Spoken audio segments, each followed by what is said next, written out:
Good morning, ladies and gentlemen. We will start the forum in 2 minutes. Again, we will start the forum in 2 minutes. Thank you.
Morning, Justice.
Again, good morning, ladies and gentlemen. Welcome to the webinar sponsored by the National Defense College of the Philippines and the National Defense College Alumni Association Incorporated. On the occasion of the founding anniversary of the National Defense College, we have for today's webinar a very hot topic on the West Philippine Sea and the Scarborough Shoal, Quo Vadis. We have later on our speaker, the former senior chief justice, former senior associate justice of the Supreme Court of the Philippines, the Honorable Antonio T. Carpio. We will be later joined in by two distinguished professors who will react and give their inputs as well if they on the topic that we will discuss this morning.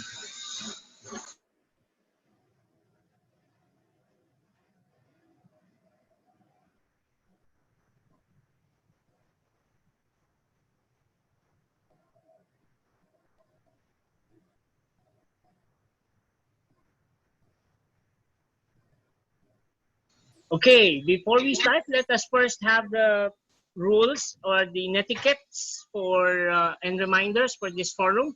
Number one, we would like to request you to please kindly turn off your audio and video when you are not speaking. Should you have questions and comments, please use the chat box so that the Secretariat can take note of your relevant questions and comments, and we will address them later on when we go to the open forum. During the open forum, we would like to request you to please raise your virtual hand. In the Zoom application, you have there a tab called Reactions. You kindly tap that icon so you can raise your hand and kindly wait to be acknowledged before speaking. For purposes of data privacy, we would like to inform you that this webinar is being recorded for purposes of record and reference.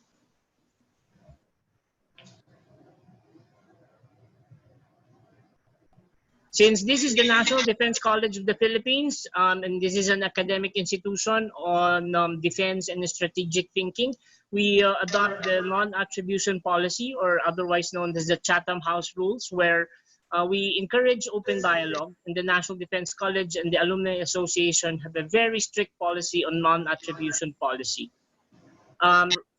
For this forum, we request the participants that we all agree that you will not be quoted by name or by country or by your agency without your permission now or in future references, which are going to be made and were made during the this forum. So rest assured that all your remarks and comments during this forum will be treated for academic purposes only.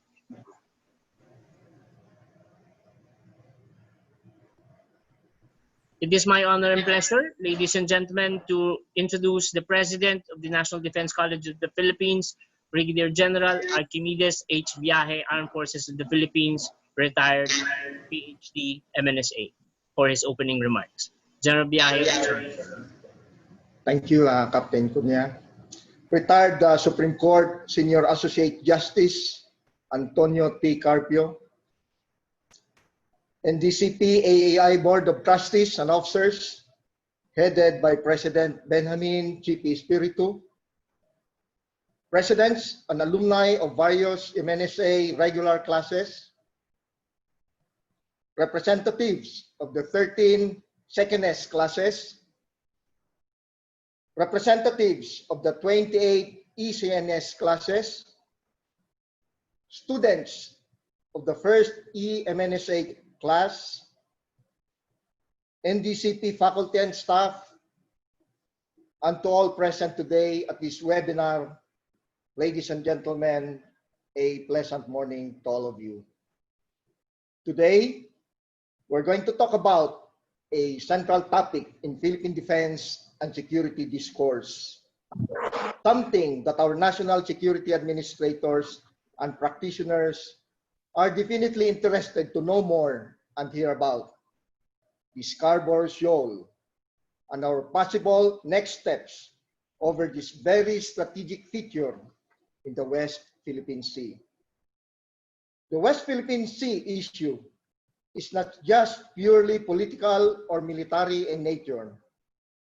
In fact, it has far-reaching implications to each dimension of national security and to the lives of each and every Filipino.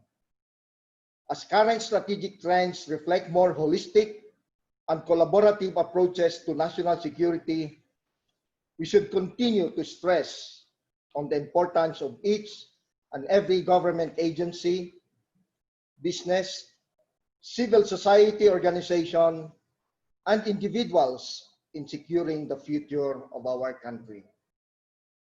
As much as it is important to keep internationalizing the issue, it is equally imperative to inform our own people on what the real situation is and how it may impact our lives as a people. I am happy to see that many government agencies and the private sector as well represented in this webinar today. I believe that we have significant potential as a strong maritime nation, not only with our geostrategic location, but also with our archipelagic configuration and our people's natural affinity with the sea.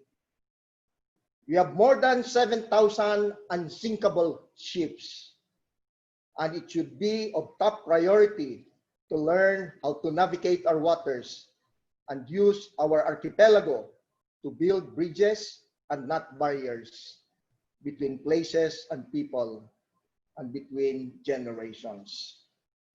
Today, it is my hope that this webinar will provide us a clear view of the situation at hand and enlighten us on how to approach and respond to major issues on the West Philippine Sea.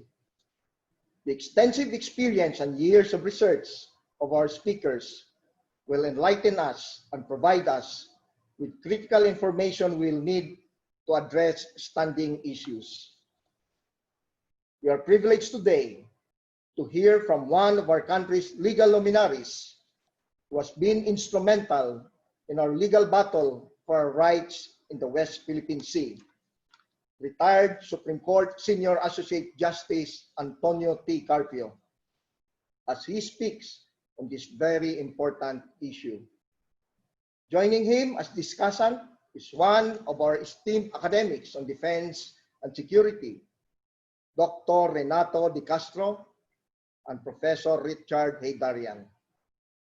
It is my fervent hope that we will not tire in contributing to the achievement of our goal to have a safe and strong maritime domain using means consistent with international norms and laws and in a manner befitting a responsible member of the international community.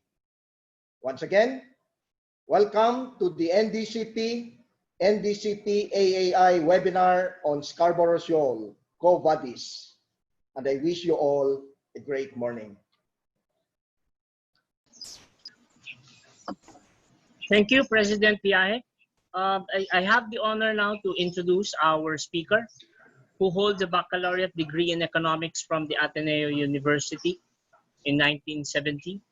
He also finished his law degree from the University of the Philippines, valedictorian and cum laude. Eventually, he placed 6th in the 1975 bar examinations.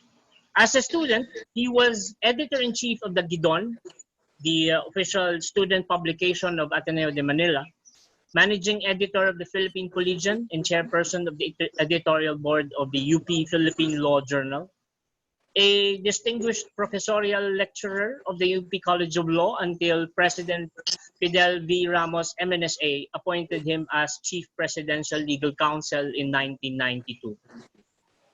While Chief Presidential Legal Counsel, he was able to reform the telecommunications, shipping, civil aviation, and insurance industries. He served also in the Board of Regents of the University of the Philippines from 1993 to 1998. Justice Antonio T. Carpio was sworn in as the youngest Associate Justice of the Supreme Court on 26 October 2001 at the age of 52. He was the proponent of the Supreme Court e-library, the first full-text, searchable, and retrievable online law library in the Philippines, and the first in Asia. He chaired the court's second division and Senate Electoral Tribunal.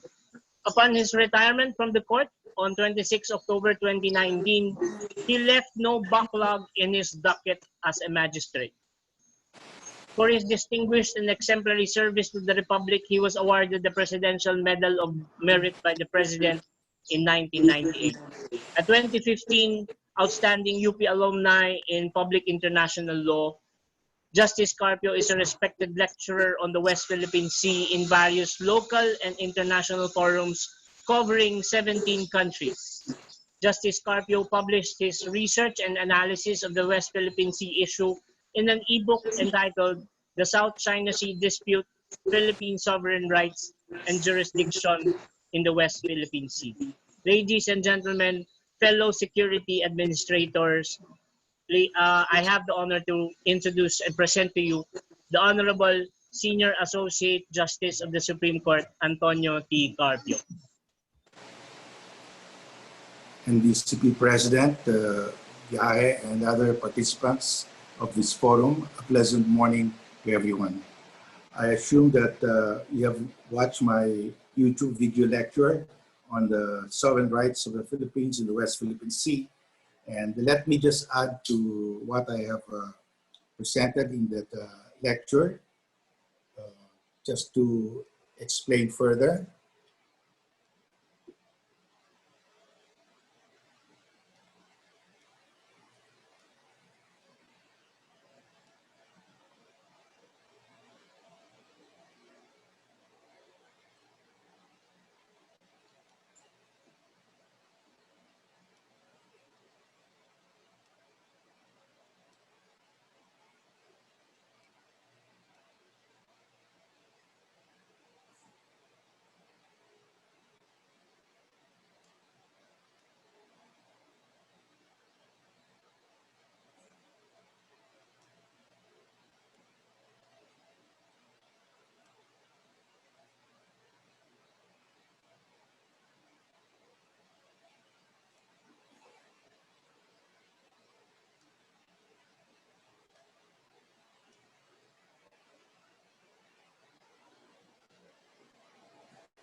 I think I'm having a problem. Let me just explain.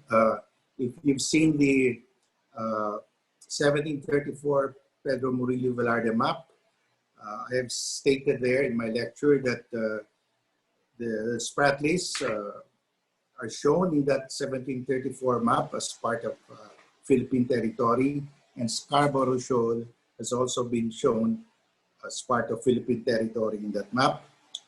And that was not the first time that the Spratlys were shown to be part of the Philippines. In 1657, Nicolas Sanson, the father of French cartography, made a map of the Philippines, and he included the Spratlys as part of Philippine territory. So the French knew way back in the mid-1600s that the Spratlys were part of Philippine territory. And so when France formally annexed the Spratlys in 1932, they should have known that the Spratlys were already part of Philippine territory. And in 1688, there's another map by Father Coronelli of the Franciscan Order, and it showed also the Spratlys as part of Philippine territory. As to Scarborough Shoal, you have the map of 1792, published in Madrid, showing Scarborough Shoal as surveyed by Alessandro Malaspina. Alessandro Malaspina was the head of the scientific expedition of Spain that went all over the world, visiting the Spanish territories all over the world and collecting specimens of flora and fauna, and charting the waters of the overseas territories of Spain.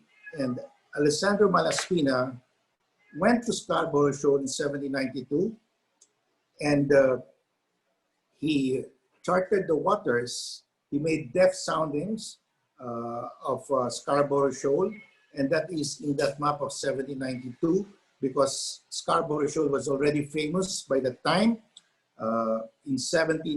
The Scarborough Shoal appeared in the map of Father Pedro Murillo Velarde in 1734. In 1748, Scarborough, the tea clipper ship, the British tea clipper ship, Scarborough ran aground on Scarborough Shoal. That was 1748. And 1792, Alessandro Malaspina went to Scarborough Shoal to conduct a survey of Scarborough Shoal. And he published his survey in a map published in Madrid. So we have the first hydrographic survey of Scarborough Shoal way back in 1792. So our historical title over Scarborough Shoal goes back to the 1700s. And also in 1938, the Commonwealth government that was run by Filipinos here in the Philippines. We were under the American regime at the time. In 1938, they were worried, the Filipinos running the Commonwealth government, were worried that other countries might claim Scarborough Shoal. So they decided to put up a lighthouse on Scarborough Shoal. This was 1938. And they asked the US government whether Scarborough Shoal is part of Philippine territory. And the answer was in a formal memorandum made by the Secretary of State of the US, Secretary of State Curdle. He said that Scarborough Shoal is part of Philippine territory, part of the territory of Spain that was ceded to the US in the 1900 Treaty of Washington, the second treaty. Remember that second treaty where Spain said, we also cede to the US all other islands and territories belonging to the Philippine archipelago. And so there is this memorandum by the Secretary of State of the US to the Commonwealth government of the Philippines that Scarborough Shoal is part of Philippine territory because of that Treaty of Washington.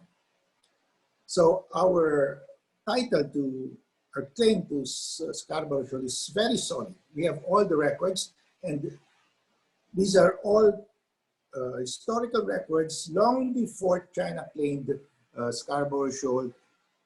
In the first time they claimed Scarborough Shoal was in their 1947 map, but they placed Scarborough Shoal in their map, the infamous 9-9 map, but they didn't even have a name for Scarborough Shoal at the time. And let me just go to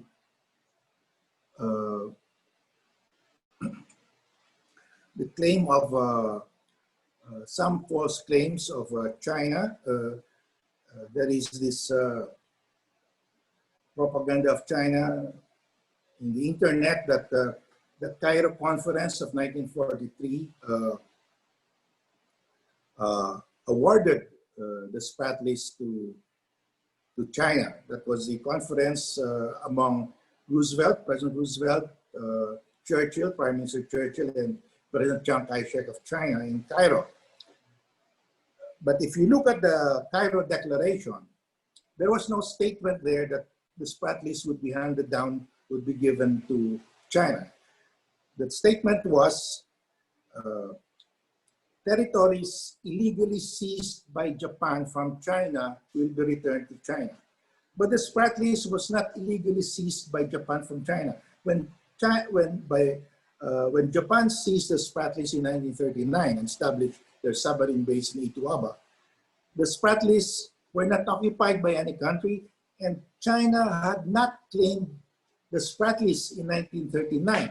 China claimed for the first time the Spratlys in 1946 in the China Handbook of 1946. So the Cairo Declaration did not say that the Spratlys will be returned to China, because China never possessed the Spratlys in 1943. It was only in 1946 that China officially claimed the Spratlys. And Japan seized the Spratlys from no one, because no one was occupying the Spratlys in 1939 when Japan established the submarine base in Ituaba. That submarine base was used in the invasion of the Philippines. There is also this claim of China that the Potsdam Declaration awarded the Spratlys to China. But there is no such award in the declaration. The Potsdam Declaration reiterated the Cairo Conference Declaration. It was just a reiteration of the Cairo Conference. And finally, there is this claim of China that the 1951 San Francisco Peace Conference awarded the Spratlys to China. It's totally false again. In fact, China, the People's Republic of China, that under the Communist Party, denounced the Paris Conference, the San Francisco Conference, as illegal. They denounced it. They called it as an illegal conference. And in that conference, in the San Francisco Conference of 1951, USSR sponsored a resolution that the Spratlys and the Paracels be awarded to China. And that resolution was overwhelmingly rejected by the conference by a vote of 46-3 and 1 abstention. So it was rejected by the San Francisco Peace Conference. So this is a totally false claim by China that the San Francisco Peace Conference awarded the Spratlys or the Paracels to China. There was no such award. In fact, the Peace Conference rejected the motion of the USSR overwhelmingly. So that will just complete my video lecture on our sovereign rights on the South China Sea. And I'll be very happy to answer questions from the participants. Thank you. Thank you, Justice Carpio. At this point, we would like to introduce first our reactor for this morning, and that would be Professor Richard J. Haydarian, who is a multi-awarded public educator, also an academic, a columnist, and a policy advisor. He taught political science at the De La Salle University Unfortunately, I never had the chance to be under him. And also at the Ateneo de Manila, and is an incoming research fellow at the National Zhengzhi Research University in Taiwan.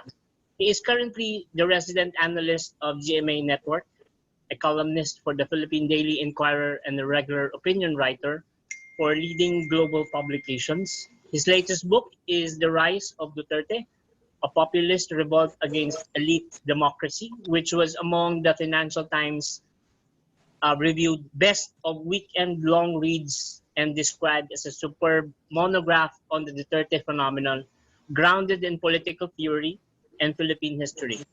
The Times Literary Supplement described it also as an important work, which vividly describes the simmering public dissatisfaction with post-Marcos elite democracy that paved the way for Duterte's rapid rise to power. He is also author of the forthcoming The Indo-Pacific Age, Trump, China, and the New Global Struggle for Mastery, and Duterte's Foreign Policy. Professor Haydarian is a regular contributor to the Council on Foreign Relations and Center for Strategic and International Studies in Washington, D.C., and has written for and interviewed by Al Jazeera, BBC, Bloomberg, CNN, New York Times, Washington Post, The Guardian, Wall Street Journal, Foreign Affairs, Foreign Policy, The Economist, and among other leading global publications. One of Asia's most prolific analysts, Professor Haydarian was awarded as the 2018 10 Outstanding Young Persons in the World by the JCI International for his contribution in social sciences.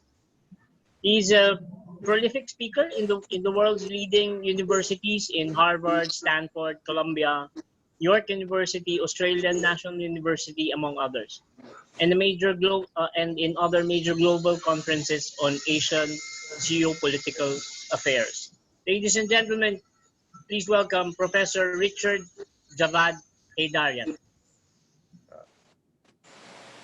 Good morning po. I hope you can hear me. Parang haba nung introduction. I'm just a discussant. Siguro mas mahaba pa introduction from my intervention. Thank you very much again, NDCP, for this kind invitation. Please don't call me Professor, just call me Richard. It's a pleasure to respond to this presentation by well, I almost called him Professor Carpio. Justice Carpio, who has, I think, done a fantastic job of raising awareness on issues pertaining to the West Philippine Sea. And thank you very much to NDCP for inviting me. Actually, my latest book is Indo-Pacific. It's actually already out because Trump might not be around after November, so we made sure it comes out before November. So you can order it on Amazon. It's just around 400 pages covering more or less the entire Indo-Pacific from the Middle East to the Philippines. So hopefully in the future we can discuss that more. Yeah, the thing is that actually currently I'm working on a book project with Oxford University Press, and it's about Philippine democracy and its evolution over time. And I really had to go back into history. So over the past few nights and days, I've been reading deep into Rizal and the propagandist movement and imperial Spain and what was happening there. And I think that's where I realized that even for people who come from academic backgrounds or who do scholarly work, how thin is our connection to that history, right? That past of the Philippines. And the more I read about the time of Rizal and before that, the more I understand what went wrong with the Philippines in recent decades, or what went right and what could go right or wrong in the coming years and decades. So it's that sense of history that is immensely important. And the more you read about it, the more you realize how much you don't know. And it brings tremendous amount of insights. And I think this is precisely the contribution of Justice Carpio. I think Justice Carpio was able to fill in a gap in terms of our analysis of the South China Sea and West Philippines. My fellow discussant, Professor De Castro, has written extensively great academic works on the South China Sea disputes. We have a lot of colleagues who have done a great job of analyzing China's foreign policy, among others. But I think admittedly, a lot of us political scientists, we have not given due credit and due attention to deep history and cartography, which I think is immensely important. I remember going around the world whenever there's a discussion about the elder statesmen of the Philippines, like, you know, like the Kissingers and Brzezinski of the Philippines, the name of Justice Carpio comes out. And what makes him, really, I think, a gem and national treasure in a way is that he's also a jurist. He was not only in the executive branch, he spent time in different branches of the government, and he's also now a public educator and going around the world.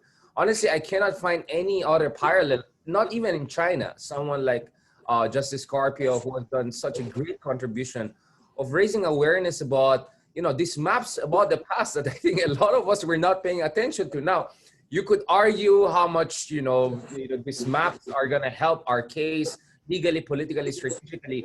But this is one of the best things that we have been doing in recent years in order to fight back against what Justice Carpio calls the fake news of the century, which is China's claims in the South China Sea. A good friend of mine, Bill Hayton, is going to come out with a new book soon. The title is The Invention of China. How the very idea of China as we understand them today is in a way an invention. It's a construct, right? And much of it is unfortunately propaganda and lies. And I think that's the immense contribution that Justice Carpio has done. And we are very grateful to him because it gives us the same way that our arbitration award gives us ammunition and a leverage. Now, it's a different question whether President Duterte is using it properly. It gives us leverage and ammunition. It's giving us leverage and ammunition to other smaller Southeast Asian countries to defend their rights. I think the presentations and works of Justice Carpio is also giving us some sort of a counter narrative and counter ammunition to the kind of fake maps and the fake narratives that is coming out of China. So on that note, I'll just keep it there because I'm sure there's more that Dr. De Castro and our participant want to say. But personally, I think I would take this time to really thank Justice Carpio for that great contribution. And I hope it inspires more and more deep historical and cartographic analysis of the West Philippine Sea and why our case matters.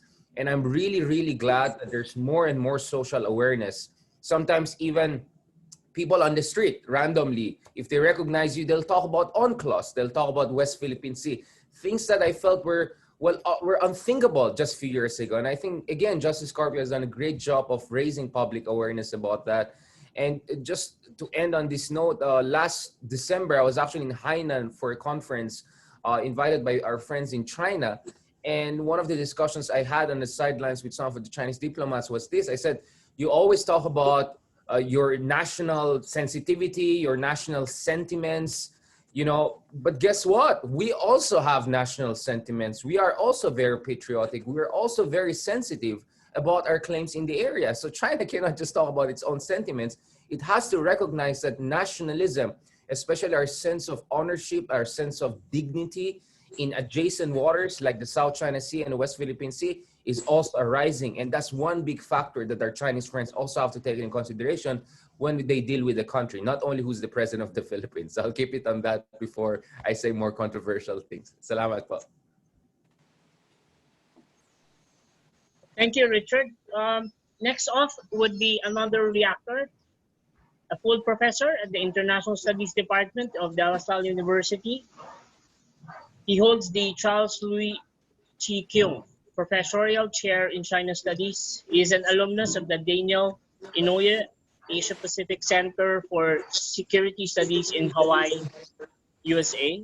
In 2009, Dr. De Castro became the United States State Department ASEAN Research Fellow from the Philippines and was based in the Political Science Department of Arizona State University.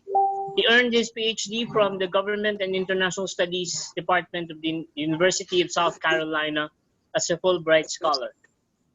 He has a Bachelor of Arts and 2 master's degrees from the University of the Philippines. Professor De Castro's research interests include Philippine-U.S. security relations, Philippine defense and foreign policies, U.S. defense and foreign policies in East Asia, and international politics of East Asia. He has written over 80 articles on international relations and security that have been published in a number of journals in the Philippines, in Korea, Canada, Malaysia, France, Singapore, Taiwan, Germany, and the United Kingdom, Australia, and of course, the United States.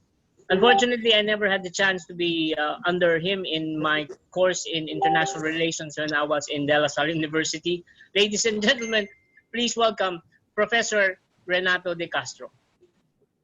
Good morning, ladies and gentlemen. Before I start my presentation or my short discussion, let me first express my utmost appreciation to the NDCP President, General Biahe, and to my very good friend, Commodore Autumn Bautista, for giving me the opportunity to be one of the discussants. And I'm simply humbled by the fact that I've been included as a discussant. First of all, first and foremost, of course, a discussant to a person I really admire, who's been described as the best Chief Justice we never had.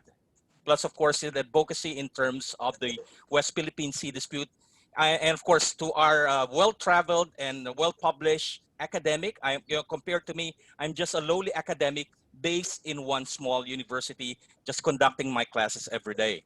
So my presentation, in fact, the Scarborough Shoal, when it happened, was very close to me because during that time, I was in the National Security Council. I still remember my boss, then and National Security Advisor, General Cesar Bautista, calling for a meeting. Looking at the situation about 2 or 3 days after, of course, it broke out. But I won't discuss what happened inside the NSC during that time. It was a topic for discussion for several sessions that lasted, of course, from April, and of course, when it ended in June 2012. Of course, it ended when we withdrew our single Coast Guard vessel that was then confronted by 5 ships, 5 steel ships. By the at that time, you still have the Chinese Maritime Surveillance Unit. I could still remember we had the meeting then, and the Coast Guard was giving the task. The Coast Guard asked the Philippine Navy for assistance, and the Philippine Navy said, "We will just provide you life jackets." Because we were put in this position where the Chinese, we were accused of using a gray ship against their fishermen, then later against their white ships, and of course we were forced to withdraw. My discussion would supplement Justice Carpio's discussion. I cannot tackle the legal aspect because Justice Carpio discusses, and of course it has been proven by the Permanent Court of the Arbitral Tribunal that the Scarborough Shoal it doesn't belong to China. My discussion focused on the larger geostrategic issue, and of course, has something to do with what's happening right now, the U.S.-China strategic confrontation.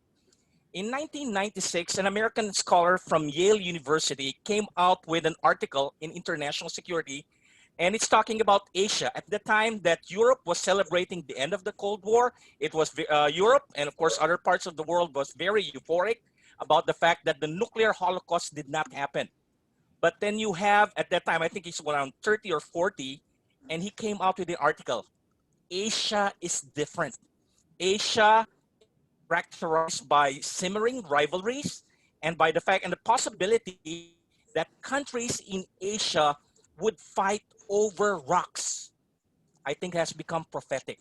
And this has been proven, of course, by the Scarborough Shoal incident. I still remember this. During our meetings then in the NSC, immediately we called our contact in the United States Embassy, and the reply in the United States Embassy by their naval attaché, you're just confronted by a gray vessel, by a white ship. We could not deploy our gray ship. It will be a totally different picture, of course, if you have gray ships. So the Chinese would bring in the ships from the People's Liberation Army. That would change the situation. The Chinese were wise enough not to deploy their gray ship at that time. Or of course, at that time, we noticed that they were at the horizon.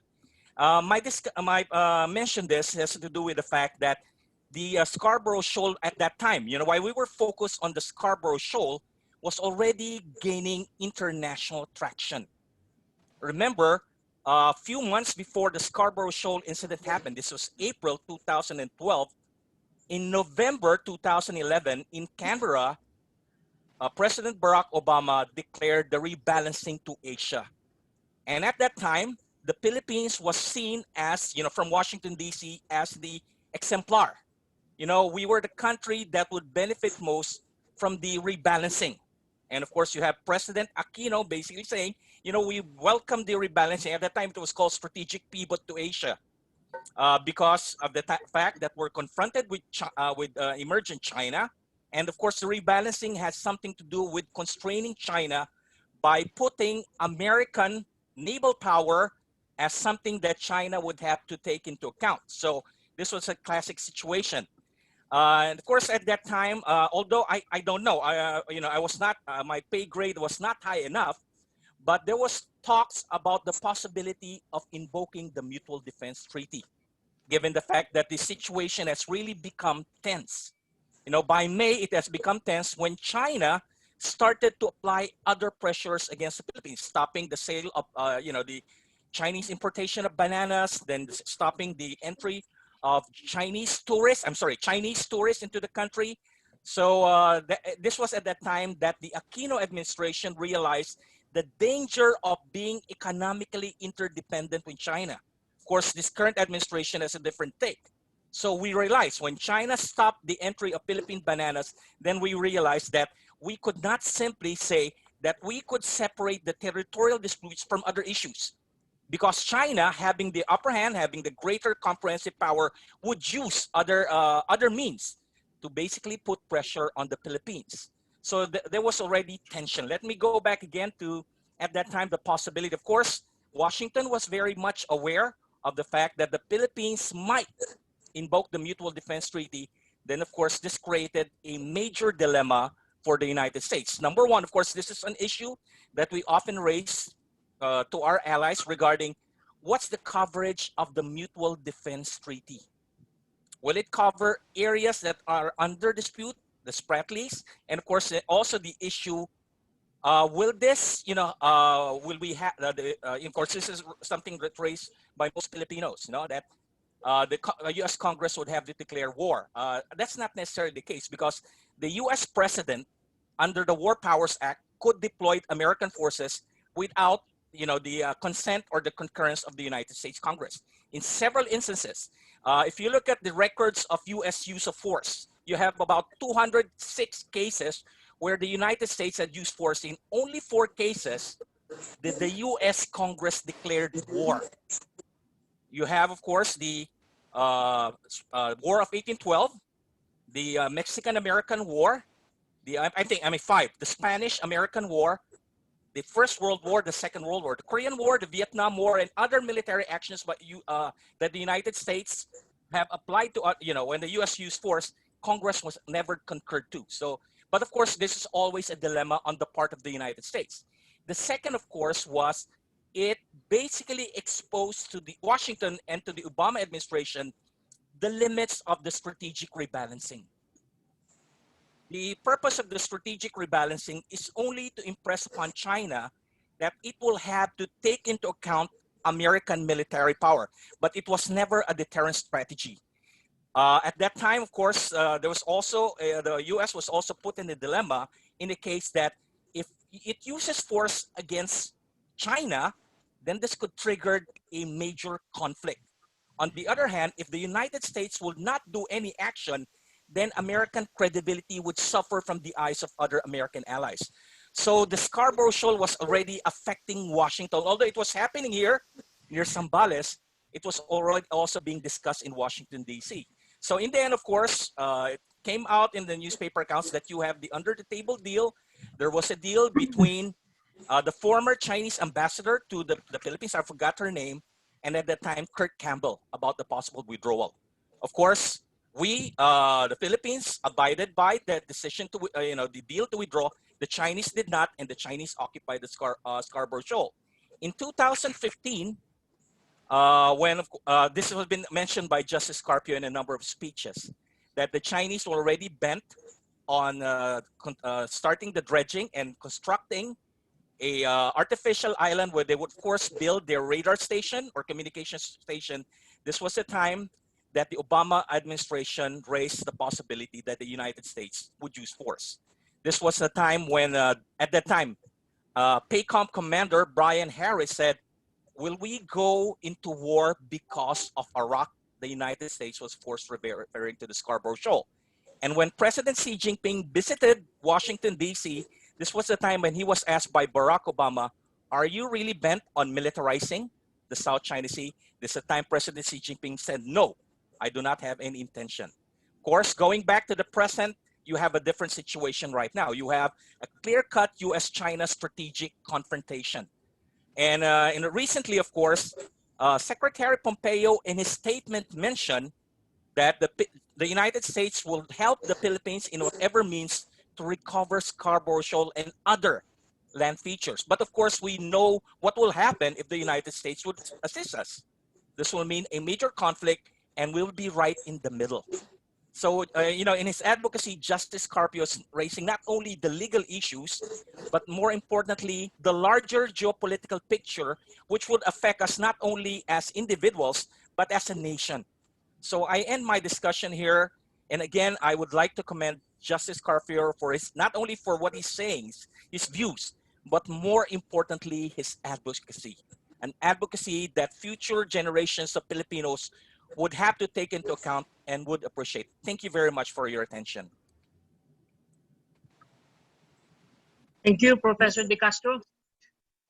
It's really unfortunate that I never got to enroll in your class when I was in LaSalle. For the open forum, we would like to again remind the participants that please feel free to raise your virtual hand so we could acknowledge you and ask your questions.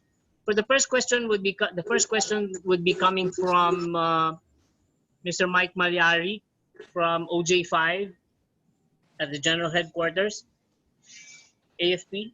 Warfare experts consider our time as the age for information dominance, meaning he who controls the narrative controls the war.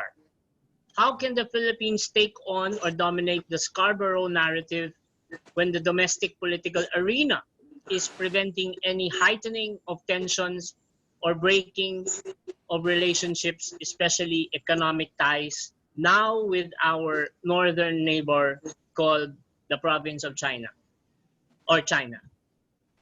Justice Carpio, sir? Yes, thank you for that.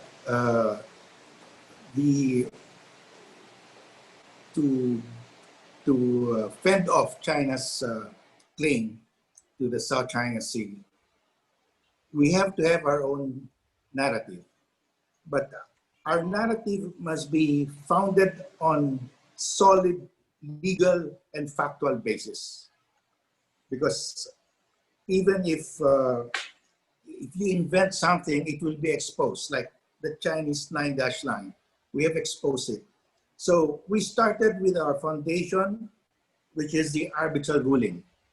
Because without an arbitral ruling, if you go to the world, because this is a battle for the hearts and minds of the world, to the peoples of the world. If you go to the UN, for example, the General Assembly, but you don't have a ruling, other countries will say it's your word against the word of China. There has been no ruling, no decision by any tribunal. So that's why the foundation is the arbitral ruling, because that clearly removes all doubt that we have a legal right to the South China Sea, to our claims to the West Philippine Sea. And during the arbitration, although it was not required and it was, the tribunal could have rejected it, we injected the issue of the historical basis of China's 9-dash line by saying that that claim is fake. You know, the issue there was purely legal. But fortunately, the tribunal accepted that argument and said, okay, prove to us that China never had historical rights to the South China Sea. So we presented all the maps. So we have a historical narrative as a counter narrative to China's narrative. We have the arbitral ruling. We have all the ancient maps of China. We have all the historical facts, plus that statement of the tribunal that historically China never controlled the South China Sea.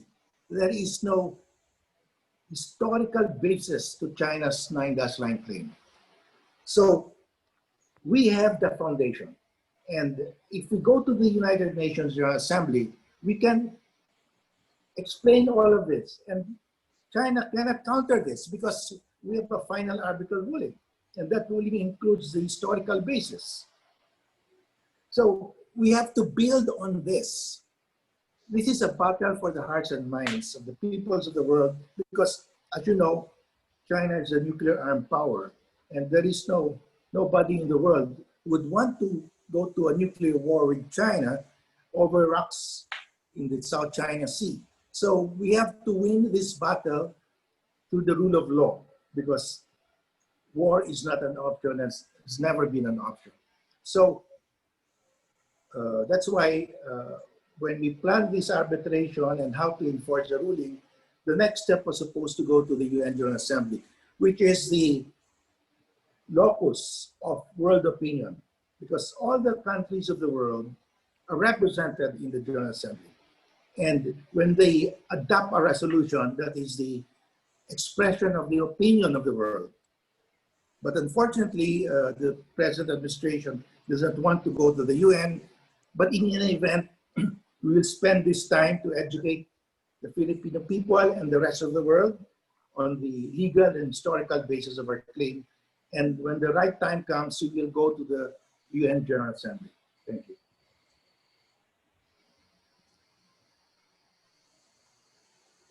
Thank you, Justice Carpio. I think we have a question from the BARM. We would like to acknowledge Member of Parliament Maysara Latif. MP Latif, your questions, please.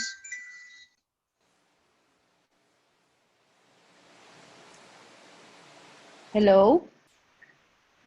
Thank you very much, Justice Carpio, for the I believe that the issue of USC should be securitized and the speech accepted by the audience, meaning the ASEAN. There is a study that was conducted that using the lens of securitization theory, the country, according to this study, pursued the following strategies. Number one, improve bilateral relations with China. That is that's the one that is being implemented today. And number two, urging ASEAN to take a more active and assertive role in the China Sea. And number three, using formal arbitral award to engage the international community. With the strategy right now of the present administration of the securitizing the issue to ease the tension between the two countries by a small state power like Justice Carpio, what would you recommend in order to forward in our quest for rule of law and enforcing the arbitral award? Well, there are many ways to enforce the arbitral award without going to war, without use of force. And by the way, we cannot use force because that's against the Constitution, that's against international law, that's against the UN Charter. Right now, the ASEAN coastal states that are facing China have overlapping claims among themselves. So we have to agree among ourselves that we are united.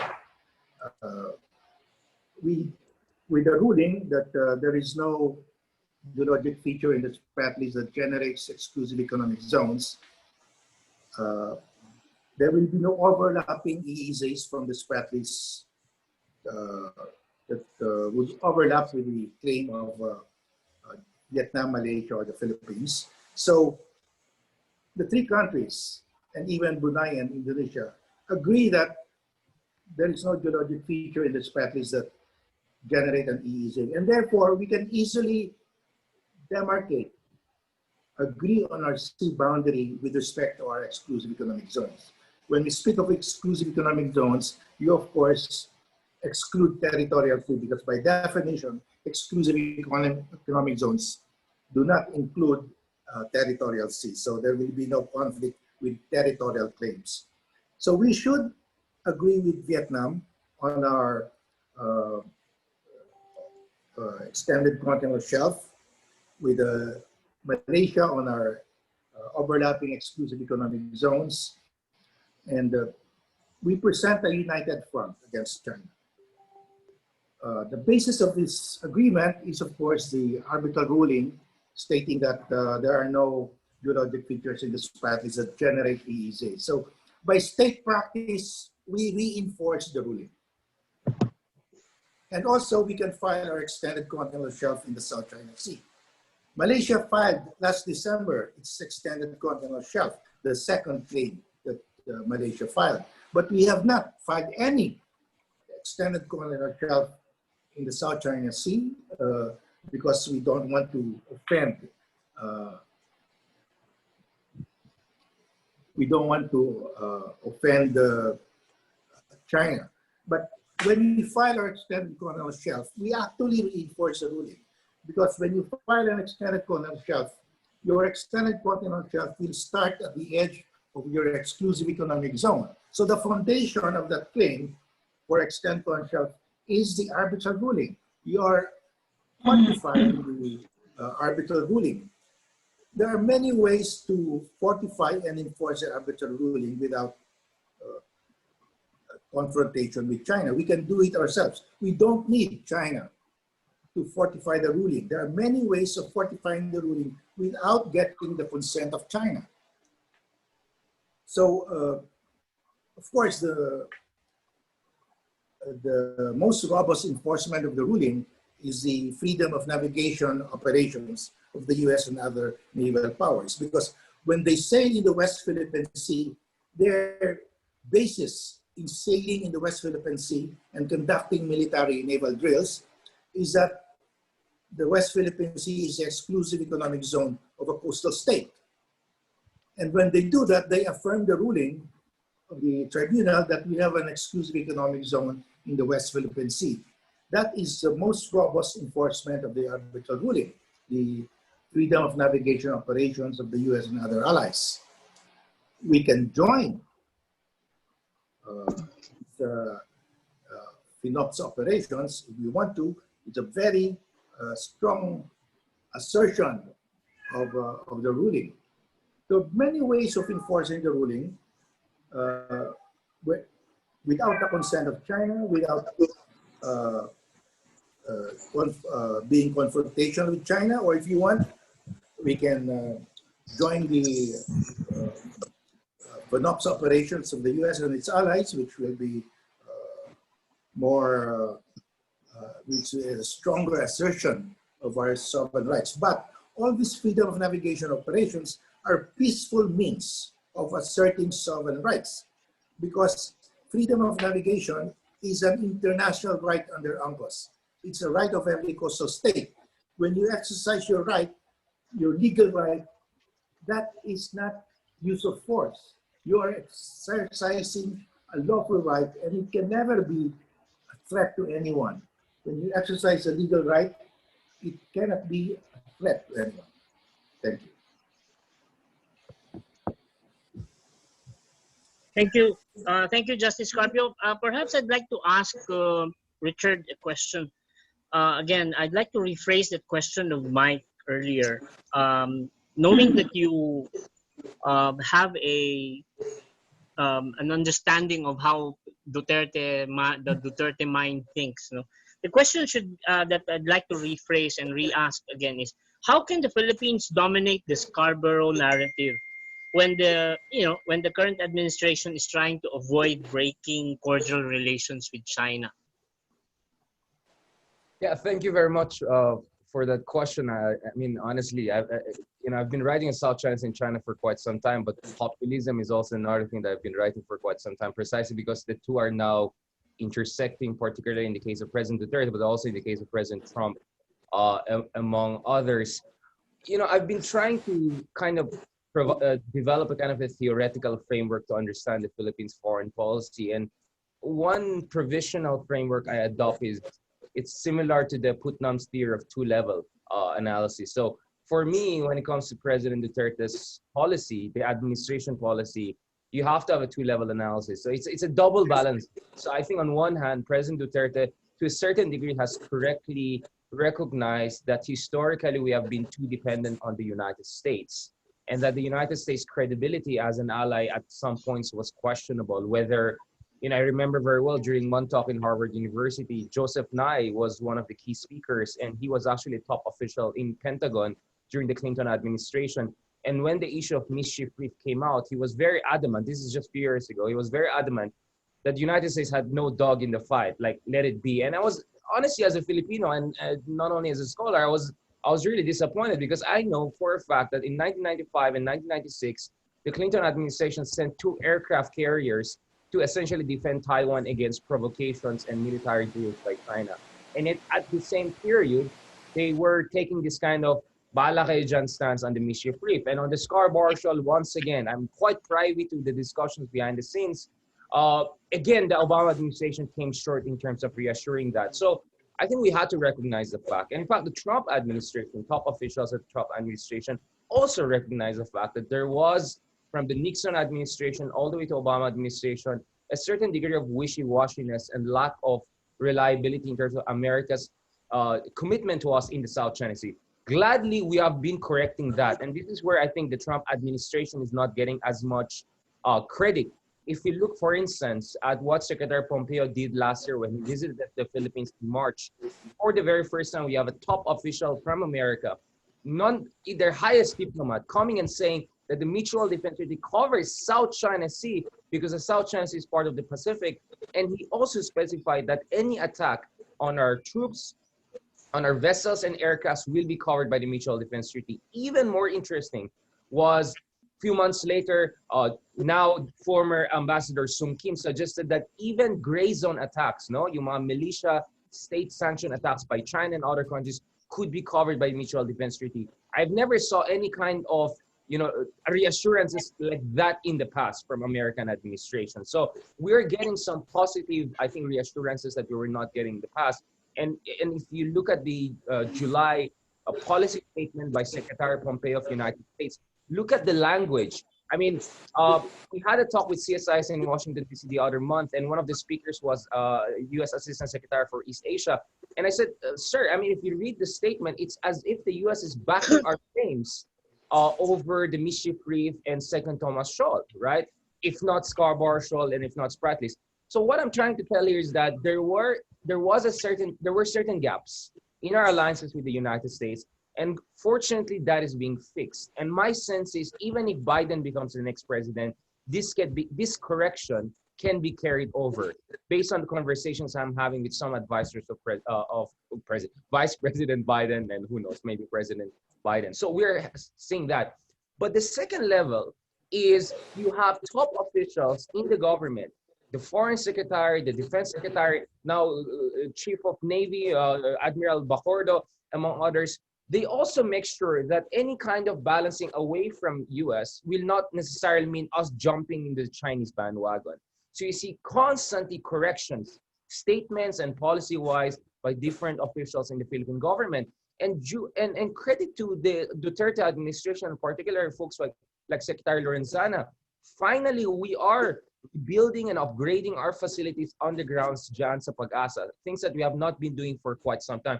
I mean, we did it during the Marcos period in 1970s, 1978, 1979, but since then, not much has been done to fortify our position on the ground in ways that, by the way, is consistent with international law because we're not changing the nature of these disputed land features. So some positive things are also happening on the part of the Duterte administration because of this two-level balancing that we're seeing. Now, the thing is, there have been a lot of gaps also with the Duterte administration response. I think the fundamental problem here is we don't understand how China operates and how international politics operates. China is not Soviet Union. It's not an expansionist power. It's not even like Russia that will invade neighboring countries to impose its will. China wants to be a respected, authoritative leader, meaning there should be an element of trust and legitimacy. What our arbitration award does is that it chips away at that element of authoritativeness of China's claim to hegemony and primacy in this part of the world. That is why if you look at it, actually the arbitration award has worked in many ways. China is no longer using the word 9-line in its official statement. China had to come up with alternative and more bogus claims like the Four-Shot Doctrine that everyone just laughed at. We have more and more ASEAN countries finally invoking the Philippine Arbitration Award in order to protect their rights. So this is working. We just have to have a more coherent and coordinated approach. And hopefully we can get that under the next administration. So none of the past administrations were perfect, neither American nor Filipino, but we have to accept that international law is our best way forward, and we got a big leverage out of this arbitration award, thanks to efforts of people no less than Justice Carpio. And our sense of awareness of the legitimacy of our claims in the area is very important. Maybe some people will call it a bunch of rocks, but we have trillions of pesos and dollars potentially of resources there. And for heaven's sake, this is our national dignity. This is our national sovereignty. It's non-negotiable. Even if China is gonna give us illusionary promises of billions of dollars of investment, which by the way, has never come. Thank you, Richard. A penny for your thoughts, Professor De Castro. 2 points regarding first, the notion of enforcement. Well, that's a legal term that is, of course, very much applicable when we talk about domestic law and to a certain degree, even international law. But more importantly, let's look at the arbitration in terms of what I would call passive effect. And that is, of course, delegitimization. So you don't need to enforce having something delegitimized, meaning basically what is happening is not legitimate. And that is something to do with the fact that the very essence of the arbitral ruling is we have shown to the world that China's 9-dash line has simply no historical, no legal basis. You don't need to enforce it because we basically, I don't know if you remember the Emperor's New Clothes about the king who was saying, I have a new clothes, but everyone knows he's naked. What we basically did with that arbitral ruling is that we have shown to the world that China's 9-dash claim is naked. It has no truth whatsoever. So you don't need to enforce it. You just have to basically mix it with your policy. Like recently, you have this standoff between Indonesia and China. Just after you have the Chinese defense minister visiting Jakarta, now you have this territorial row happening in the Natuna Island. The Chinese are saying this is waters under our jurisdiction. The Indonesians, without citing the arbitral tribunal, said, we don't have any overlapping claims because this is international waters. This is China's, China's 9-dash line simply doesn't have any basis. So there's no need for enforcing it. It's a matter of accepting the fact that China's 9-dash line's claim has simply no historical, no legal basis, and that's made possible because of the arbitral ruling. Just a point raised by Richard when he said, China is not expansionist. What is China doing in the South China Sea? What is China doing in the East China Sea? Isn't China expanding? Right? In fact, in a way, it's more dangerous than the Soviet Union. The Soviet Union stopped after, of course, you have the containment line in 1945. China is in fact creating notions, building up a navy to basically push the United States Navy out of the first island chain. So China is expanding in terms of maritime domain. Just a point I raised,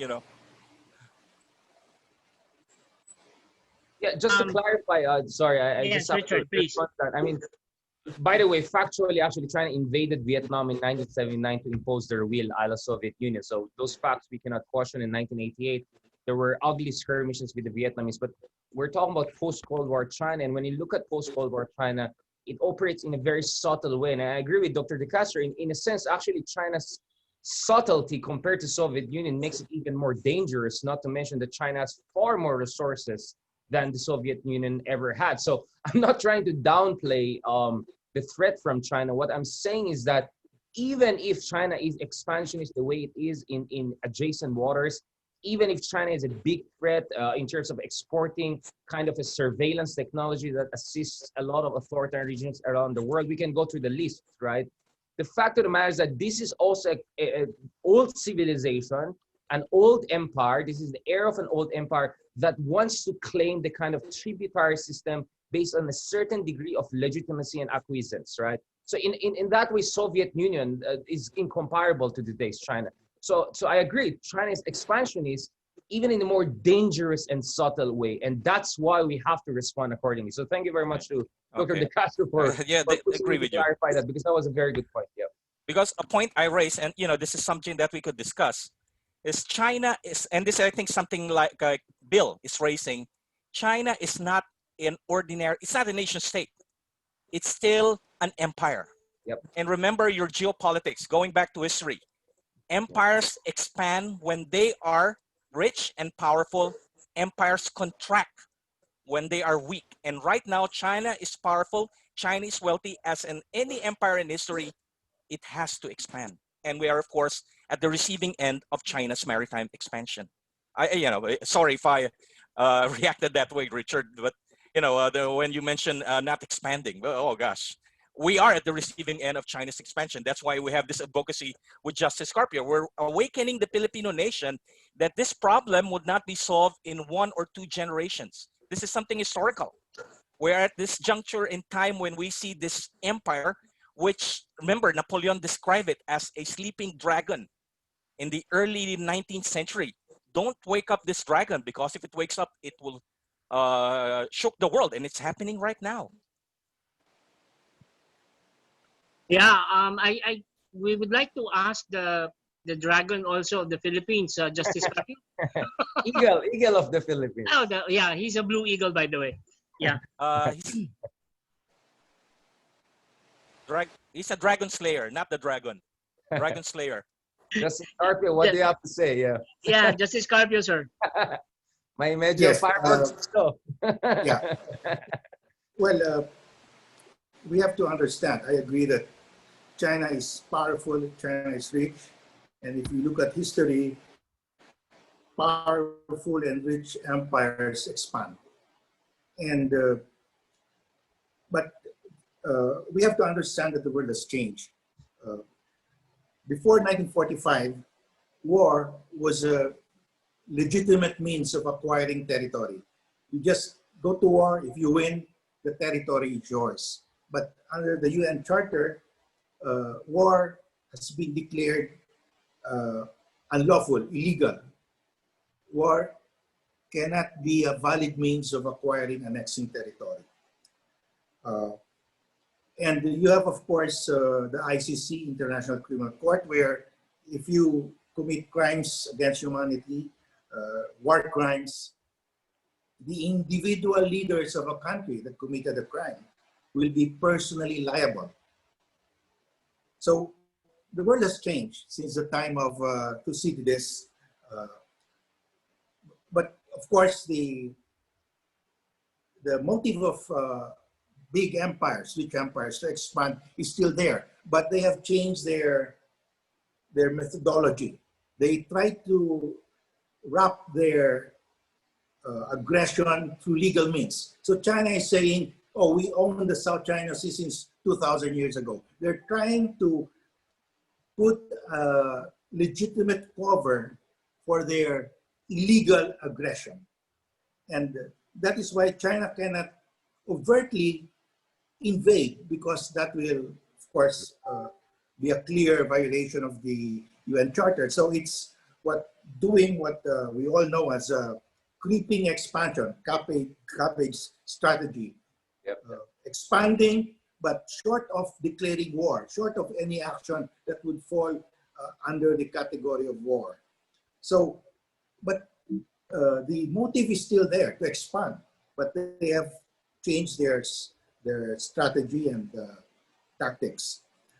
Now, we have to acknowledge this, that China wants to own 85% of the South China Sea. That means we will lose a maritime space larger than our total land area. If China succeeds, we will lose more than 300,000 square kilometers of exclusive economic zone and extended continental shelf. It's a huge area that we will lose with all the fish, oil, gas, and mineral resources. This is what we are fighting in the South China Sea. So in the West, they look at this as a battle between China and the US and the allies of the US. But here, as Filipinos, we are protecting, we are fighting to save our own territory and maritime zones. This is something real for us. For the US, it's freedom of navigation and overflight.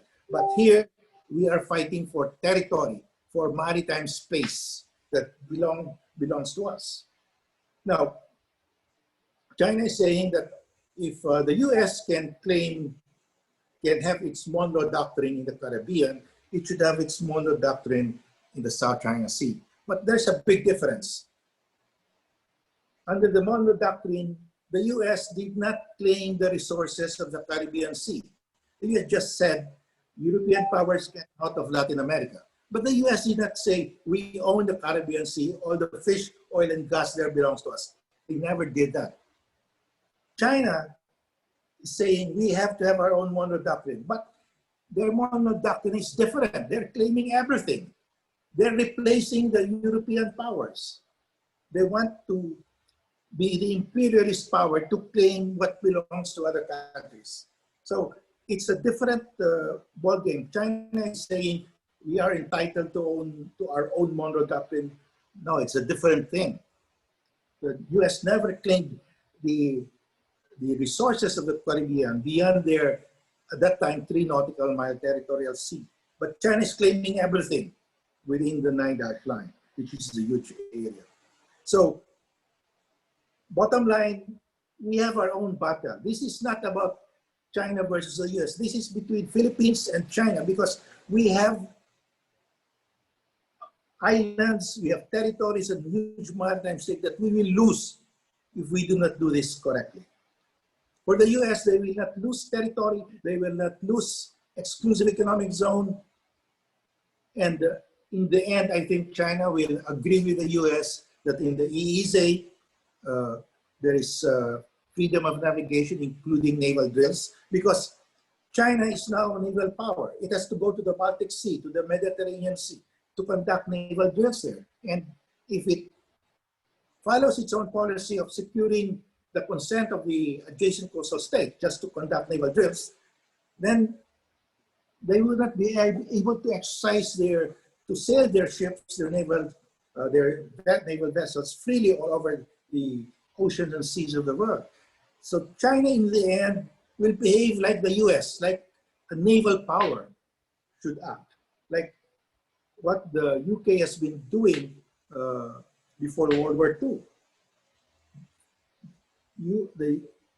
China, it is now the largest navy in the world in terms of number of ships. China will soon behave like the US when it comes to the seas and oceans of the world. Because otherwise, all these expensive naval ships will be useless if China cannot have freedom of navigation and overflight in the oceans and seas of the world.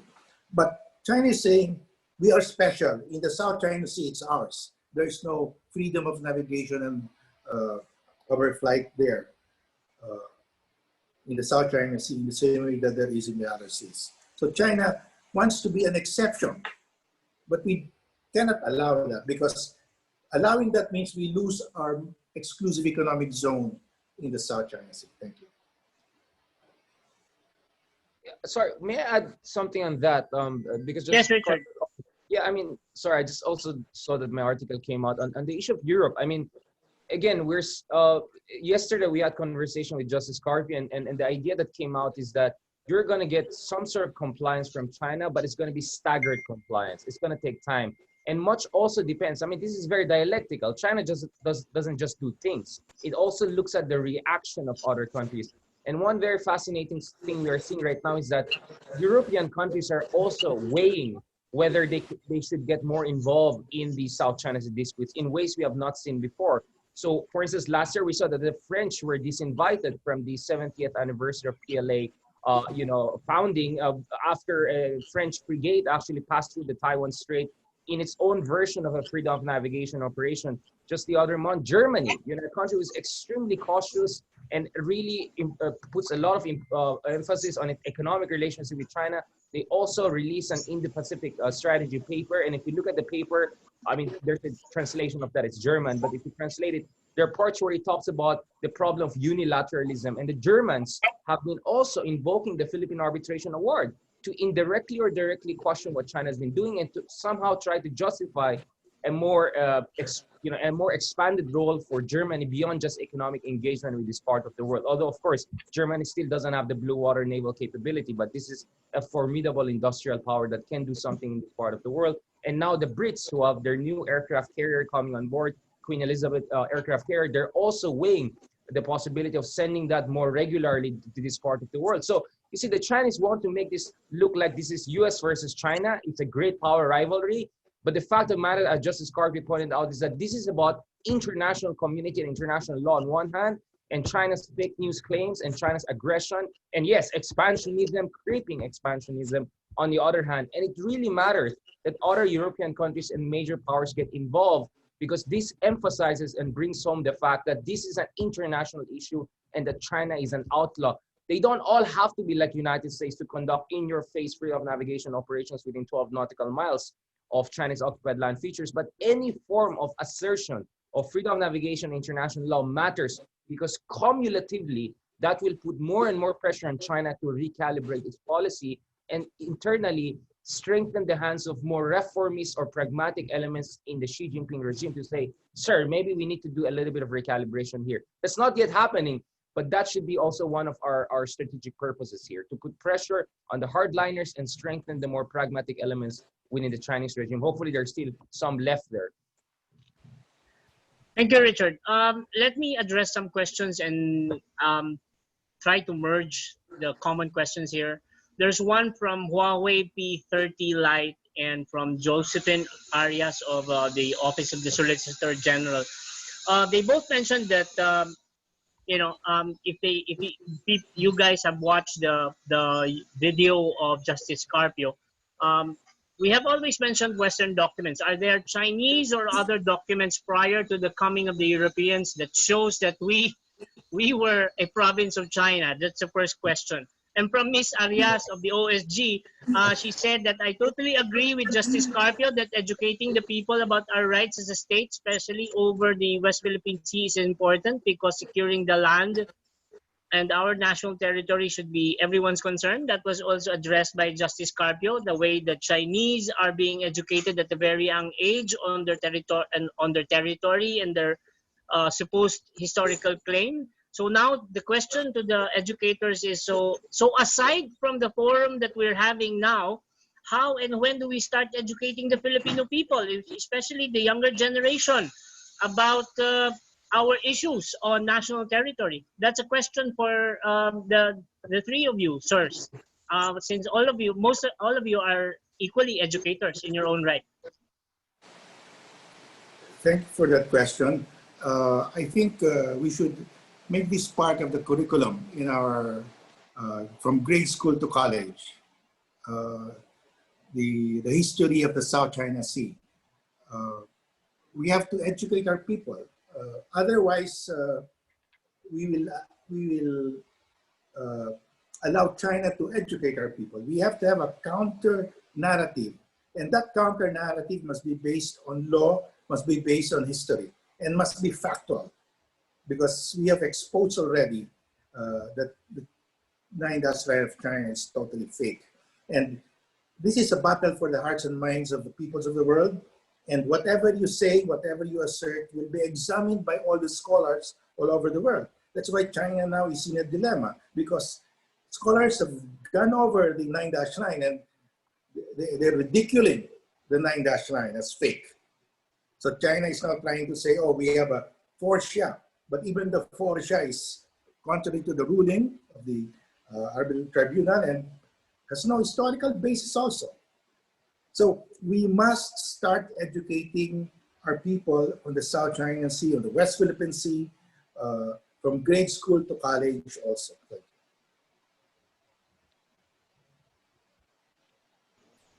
Professor De Castro? Richard? Yes, two levels. First, in terms of the curriculum, like based on my experience in De La Salle University, part of the curriculum that curriculum revision provided by CHED after the K-12 is we have this contemporary world, which is actually international relations. So we discuss issues like China expansion, the U.S.-China dispute. We also introduce a curriculum in our program called geopolitics. It's an old 19th century. It's the study of how space affects power, on how geographic space affects state interactions. So I think we have to revive it. We have to move away from class, geography to honest to goodness geopolitics, and see how we can explain states as geopolitical entities and how they clash. Also in terms of on the international level, we will have our election next year. We should choose our candidate, the next president wisely. We should choose someone who is independent, who will not tell people in front of the Chinese ambassador that he wants the country to be a province of China. We have to look at China squarely. China has been a friend historically, but right now we have, of course, a territorial dispute with China, and this has been mentioned by Justice Carpio. China wants 85% of our exclusive economic zone. And of course, I will advance further than what Justice Carpio mentioned. Let's look at it from the wider strategic perspective. And this is something, a term that's always been appreciated in the Navy. The Philippines is an archipelagic state. It's in our interest that the water surrounding the Philippines as an archipelagic state remains a global common. We should never allow a single country to dominate our maritime space or maritime domain, because that will affect our long-term interest. It will affect our overall sovereignty. So we always have to keep that in mind when we're dealing with China. We cannot tell our people that China is a friend. China could be just. Probably China would be just to its own people, but not to us. So again, we have to choose our next president wisely. A president that could think in terms of, long-term, and have a clear-cut view of China, both as a friend and also as a country that's bent on expanding into our maritime domain. Thank you very much. Richard. Yeah, Justice Carpio, please, you wanna? Yeah, I forgot to explain the part of the question, whether we were once a province of China before the Spaniards arrived. Ever. Well, of course not. Throughout the Chinese dynasties, up to the time that China made Taiwan part of China, that was already in the Qing dynasty. Before that time that China finally decided to make Taiwan part of China, the mindset of the Chinese emperors was that they never wanted to have territories in what they call the oceans, because these territories are difficult to defend. That's why they said China is contiguous area. We're bounded by the sea, by the mountains, by the desert. And during the Qing dynasty, when they had to face the issue whether to formally annex Taiwan or not, because the Ming dynasty, the remnants of the Ming dynasty fled to Taiwan, and the Qing dynasty that defeated the Mings had to decide whether to take over Taiwan. They had to make a debate whether they should hold on to a territory that is in the ocean, because they knew that in the past they never had territories in the ocean because it's difficult to defend territories in the ocean. In the case of Hainan, that was an exception because it's very close to the mainland. So the Philippines to China during the Chinese dynasties was an oceanic island that they had no interest in acquiring because it's difficult to defend. So in fact, they considered the territories beyond their borders are barbarians. So to the question is, were the Philippines ever part of China in the past before the Europeans came? No, never, because China never wanted to have oceanic territories, because oceanic territories are difficult to defend. Thank you. Richard? Yeah, I mean, speaking of China again, I mean, people talk about China as if it's a kind of a monolithic and this civilization of strategic brilliance. But I mean, as some geopolitical experts like Edward Luttwak have pointed out, just look at the past millennium. Throughout the past 1,000 years, a huge part of it, China was occupied by other people, right? I mean, you had the Yuan dynasty, you had the Mongolians taking over China, you had the Qing dynasty, which actually is more or less the precursor of the current borders of China, which, by the way, were Manchus. They were not Chinese. They were not Han people. They were what the Chinese would call northern barbarians. So, you know, and there were periods of instability, warlordism, Japanese occupation, 150 years of humiliation by Western powers. So we're not really talking about this kind of a civilization known for strategic genius and brilliance. And it has a lot of weaknesses and internal problems. That's why, you know, people like Xi Jinping are paranoid leaders. They're always obsessed about ensuring stability and coherence of this vast nation state, which is actually an empire, right? So that's one thing that we have to keep in mind when we talk about history, as if China was just a monolithic, coherent power through and through. They themselves were occupied by foreign powers for hundreds of years and centuries. Now, speaking of the Philippines and the issue of education, I'll be honest, I mean, I started reading about world empires and history at a very young age, probably before Mickey Mouse at 6, 7, 8, I was already reading about it. But on the issue of South China Sea and West Philippine Sea, I only got really familiar with what's at stake for us in the Philippines when I was working with the Foreign Affairs Committee in the Philippine legislature. And I helped to do some paper. And that was where I realized, like, oh my God, there's so much at stake for us. That's the first time I really realized about the KIG Islands and Scarborough, among others. And, you know, I thought I was an educated person, and yet I realized how ignorant I was. And I think this really emphasizes the necessity for us to expose our citizens, our younger generation, to not necessarily a patriotic education like what the Chinese have, but a truthful exposition of what are our rights and legitimate claims in the area. Because, you know, elections are elections. We cannot control who becomes the president. That's what democracy are. But what we can do is to have a vigilant citizenry, an empowered, educated, vigilant citizenry. Because if you have an empowered, vigilant citizenry, no matter who's the president, no matter what kind of relationship that president has with China, the people of the Republic of the Philippines will make sure that our national interest will not be undermined. And I think there are many occasions whereby even President Duterte had to do recalibration in his policy, because he had to take into consideration the opinion of the Filipino people. And that's why education really matters. It has to happen on all levels, not only in college, but at the primary and secondary levels. And we have to fight the disinformation from China and its proxies here in the Philippines on all different fronts. And this is very important because, you know, last year I spent a lot of time in Taiwan, and ahead of their elections, this January, they were very worried about China's disinformation campaign to sow fears, to sow panic, this idea that if you elect a patriotic leader like Tsai Ing-wen, the country will be in trouble, China will fall.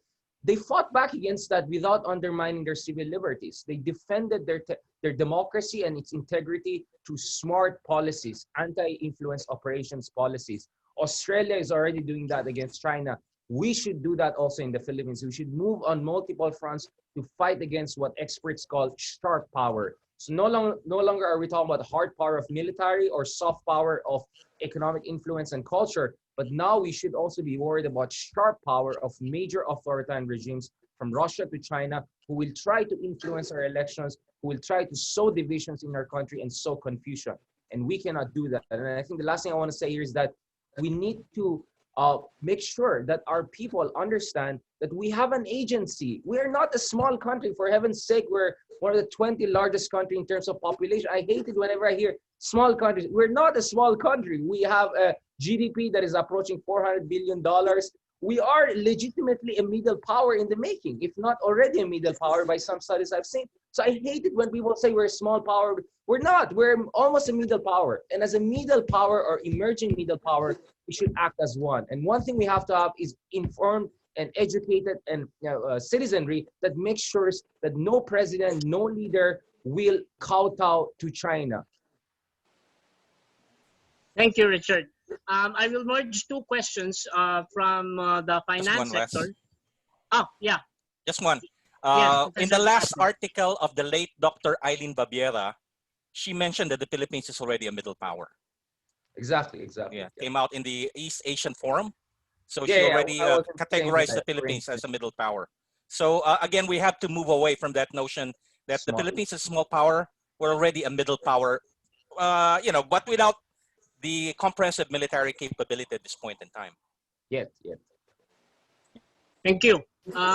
If China is supposed to be called the Middle Kingdom, then the Philippines is now a middle power. So we're equals now.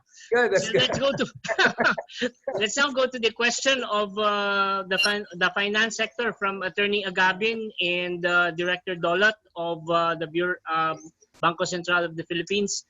The question of Attorney Agabin is, what is your view on the exploration and development of energy reserves in the West Philippine Sea?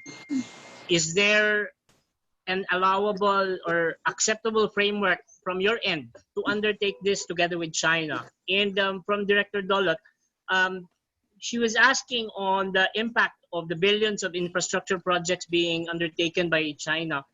Do you see a possible takeover by China of any of these vital infrastructure projects if and when we are unable to pay for all these projects?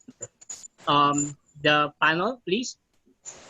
Let me take a first crack. On the exploitation of gas in the Reed Bank, we have a service contract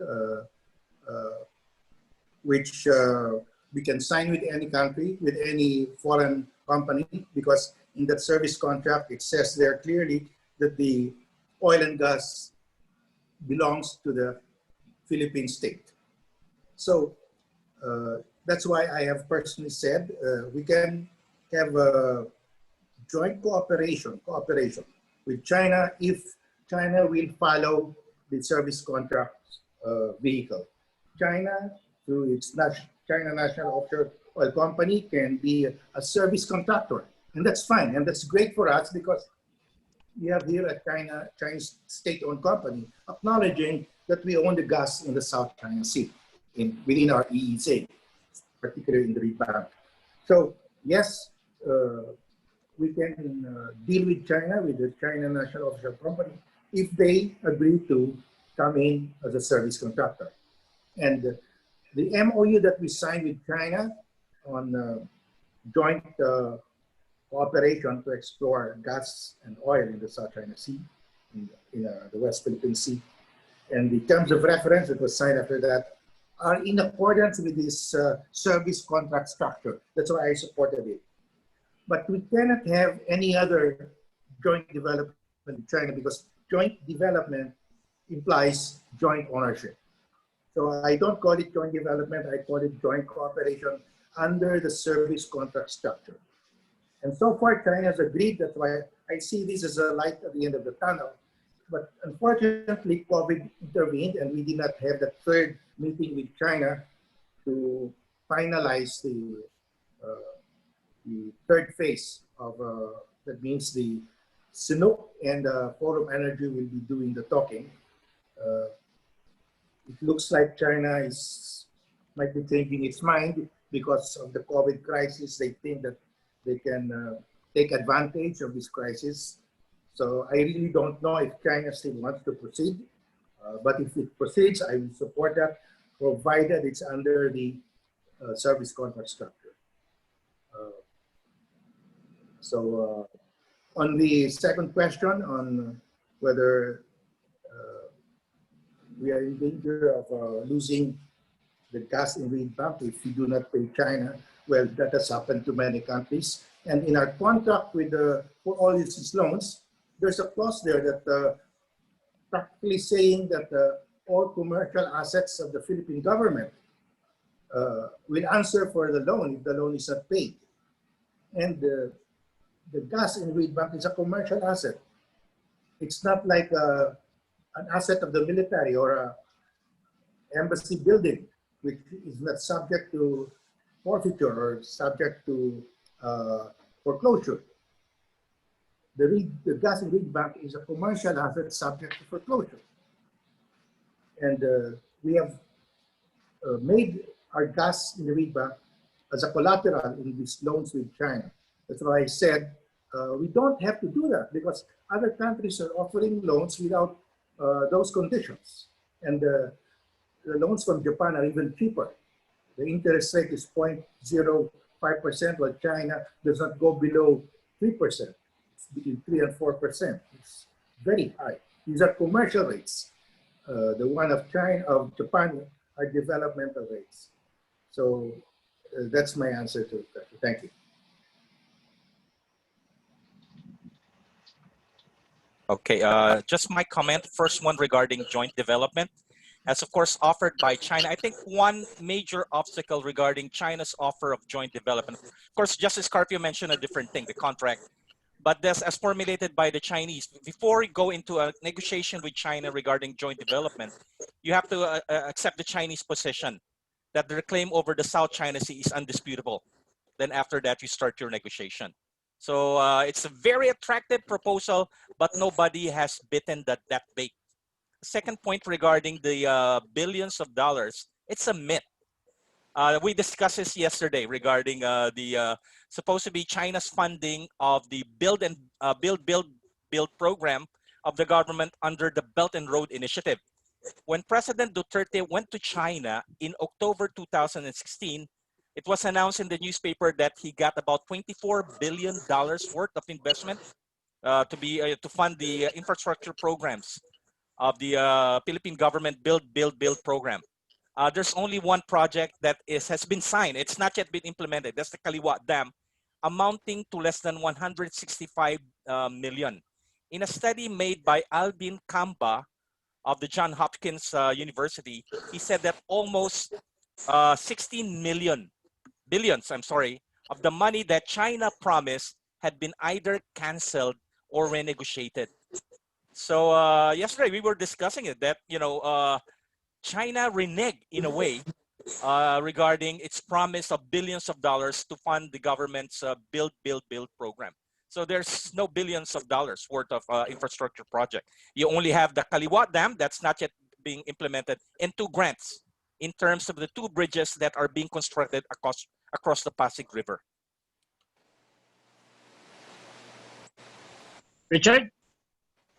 I mean, they have said everything, no? I mean, for me, sometimes parang feeling ko, as you know, of course the original sin is from China, but we have to make sure that on our part we also play our cards smartly and well. I mean, first of all, let's look at facts and evidence. President Aquino actually stood up to China, embarrassed them, took them to international court, went to Japan, said a lot of tough things against China, even likened them to Nazi Germany. But guess what? There was no war with China. And guess what? Private sector investment from China actually increased under the Aquino administration. This idea that you have to be nice to China so that you get something from them and you don't have war is not backed up by the evidence. And at the same time, this idea that if you're nice to China, suddenly everything will be okay overnight is also not backed up by the evidence. What are the concessions that we have got from China, concrete concessions in the South China Sea and West Philippine Sea over the past 4 years and a half under President Duterte? I don't see any. If anything, the situation got worse. We see more militarization. We see more what I call militiaization. China is using its militia forces to intimidate us. And we had the Reed Bank incident last year. And when it comes to Chinese investment, honestly, you know, I'm sometimes thinking about it. I've been saying this forever because I track Chinese investments in other parts of the world, in parts like Middle East, including countries close to China. The ratio tends to be 1 to 10, if not at best 1 to 5. So for every 5 billion China promises, maybe 1 billion will come in, but with high interest rates, with their own workers, and it will come delayed at some point in the future. So if China is treating major energy producing country and strategic partners like that in other parts of the world, like in the Middle East, why should they just suddenly give the Philippines billions of dollars just like that? And to a certain degree, actually, I'm glad that a lot of these investments didn't push through right away because they were highly questionable. And kudos to former Secretary of NEDA, Pernia, he made it clear na hindi pwede basta-basta lang yung mga investments from China. There has to be proper bidding. There has to be compliance with our good governance and environmental sustainability initiatives, among other things. So for me, it's important that we have a mutually beneficial relationship with China, but a mutually beneficial relationship which is based on protection of our own core interests. And our core interest is West Philippine Sea and ensuring that Chinese investments that come here are quality investments. And this was exactly what Prime Minister Mahathir was saying year after year. I mean, Mahathir is known for being a Western basher. You know, he fought with Australian prime ministers in the past. He bashes Trump. But at the same time, he also stood up to China when he felt that China is undermining the sovereignty of Malaysia. That is an independent foreign policy. It's not about exchanging the old empire for the new empire. It's about fighting any kind of excessive intervention and excessive actions that undermine our interests, wherever it comes from, whether from the West and the East. And I think this is where we have a misunderstanding of what an independent foreign policy means, at least from certain quarters. And that's what we have to correct. We're not here to promote United States. We don't have perfectly 100% of overlap of interest with United States. Pero pagdating sa West Philippine Sea, wag natin kalimutan, hindi natin kalaban ang Amerika. Ang karibal po natin dito ay China. And it's the US who's helping us.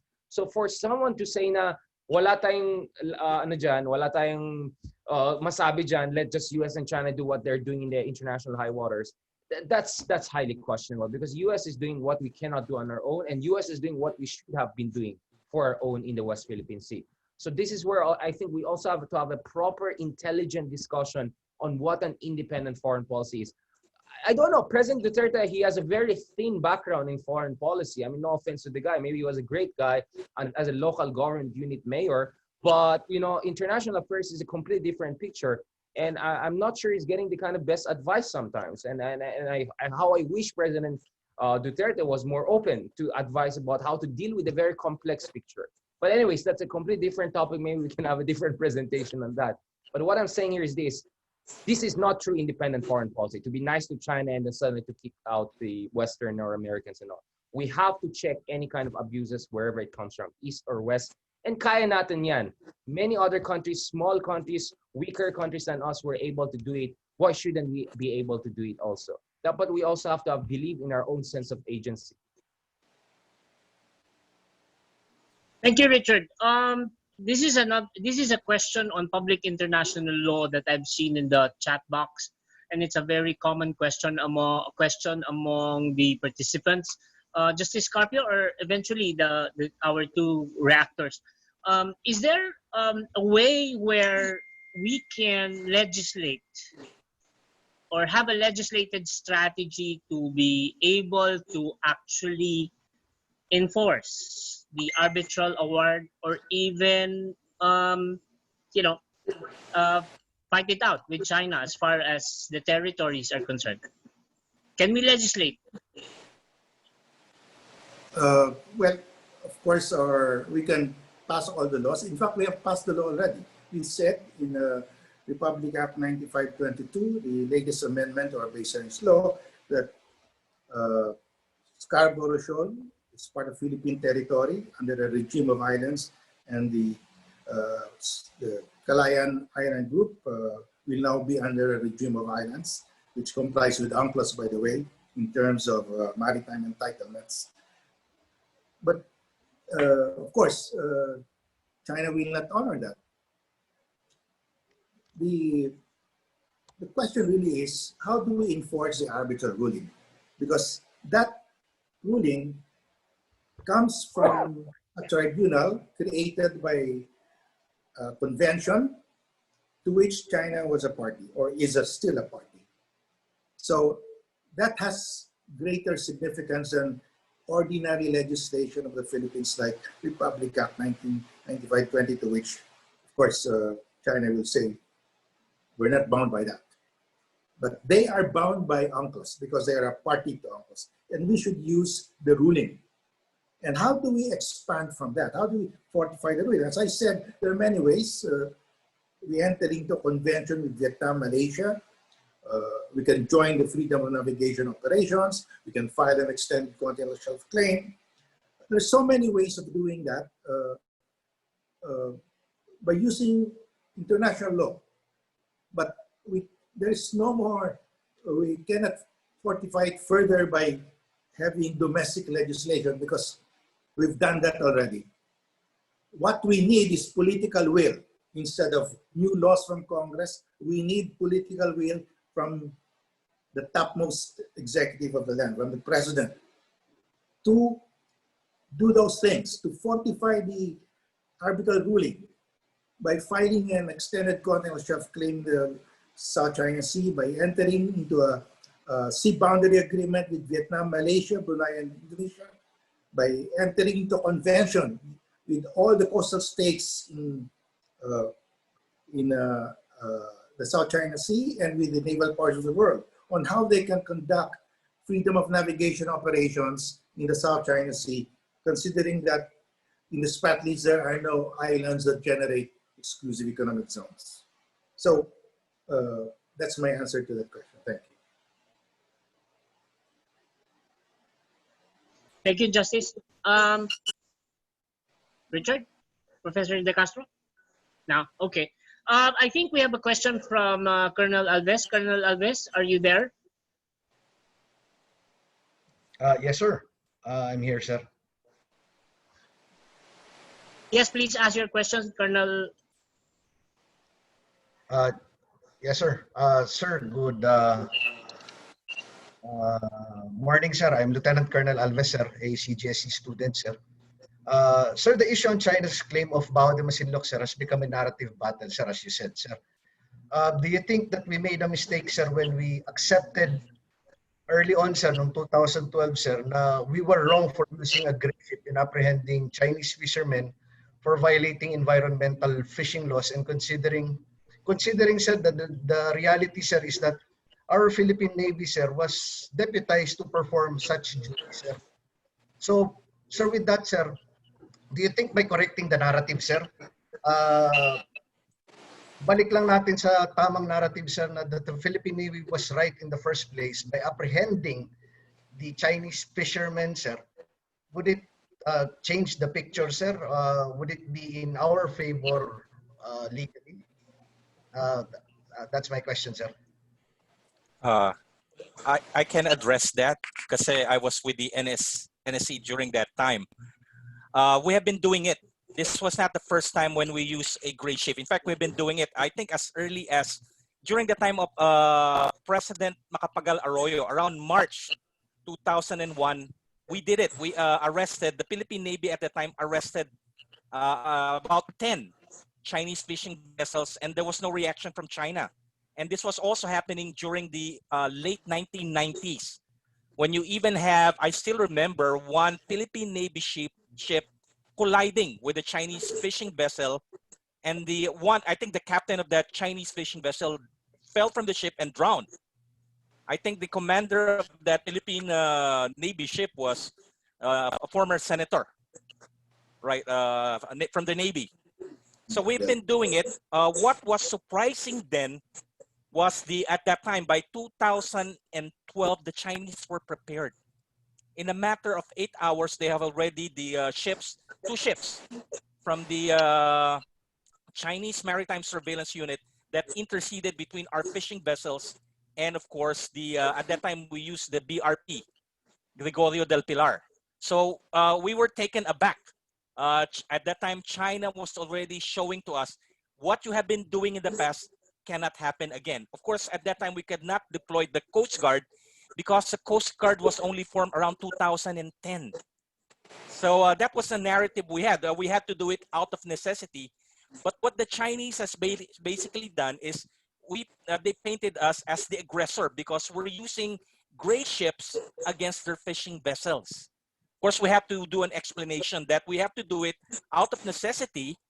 But of course, the Chinese has basically dominated that narrative. So we have to counter. Every time I attend the conference, the Chinese would often raise that point. And I have to explain that we did it because out of necessity. We don't have the naval capability, just like what China possessed even during that time. I hope I answered your question. Let me add to that. I think that question is now academic because the PLA Navy has assumed control over the Chinese Coast Guard and even the Chinese Maritime Militia. They have unified the command under the PLA Navy.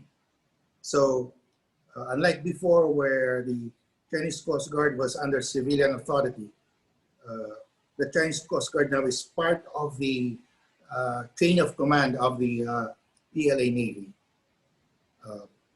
Also, it's as far as Philippine law is concerned, the protection of the exclusive economic zone and our resources in the exclusive economic zone is not limited to the Coast Guard. It's also a function of the Philippine Navy. So they were, the Navy was doing its job under the Constitution also.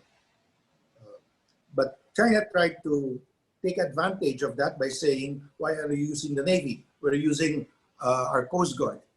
But China cannot use that argument now because the Coast Guard now is under the command of the PLA Navy. Thank you.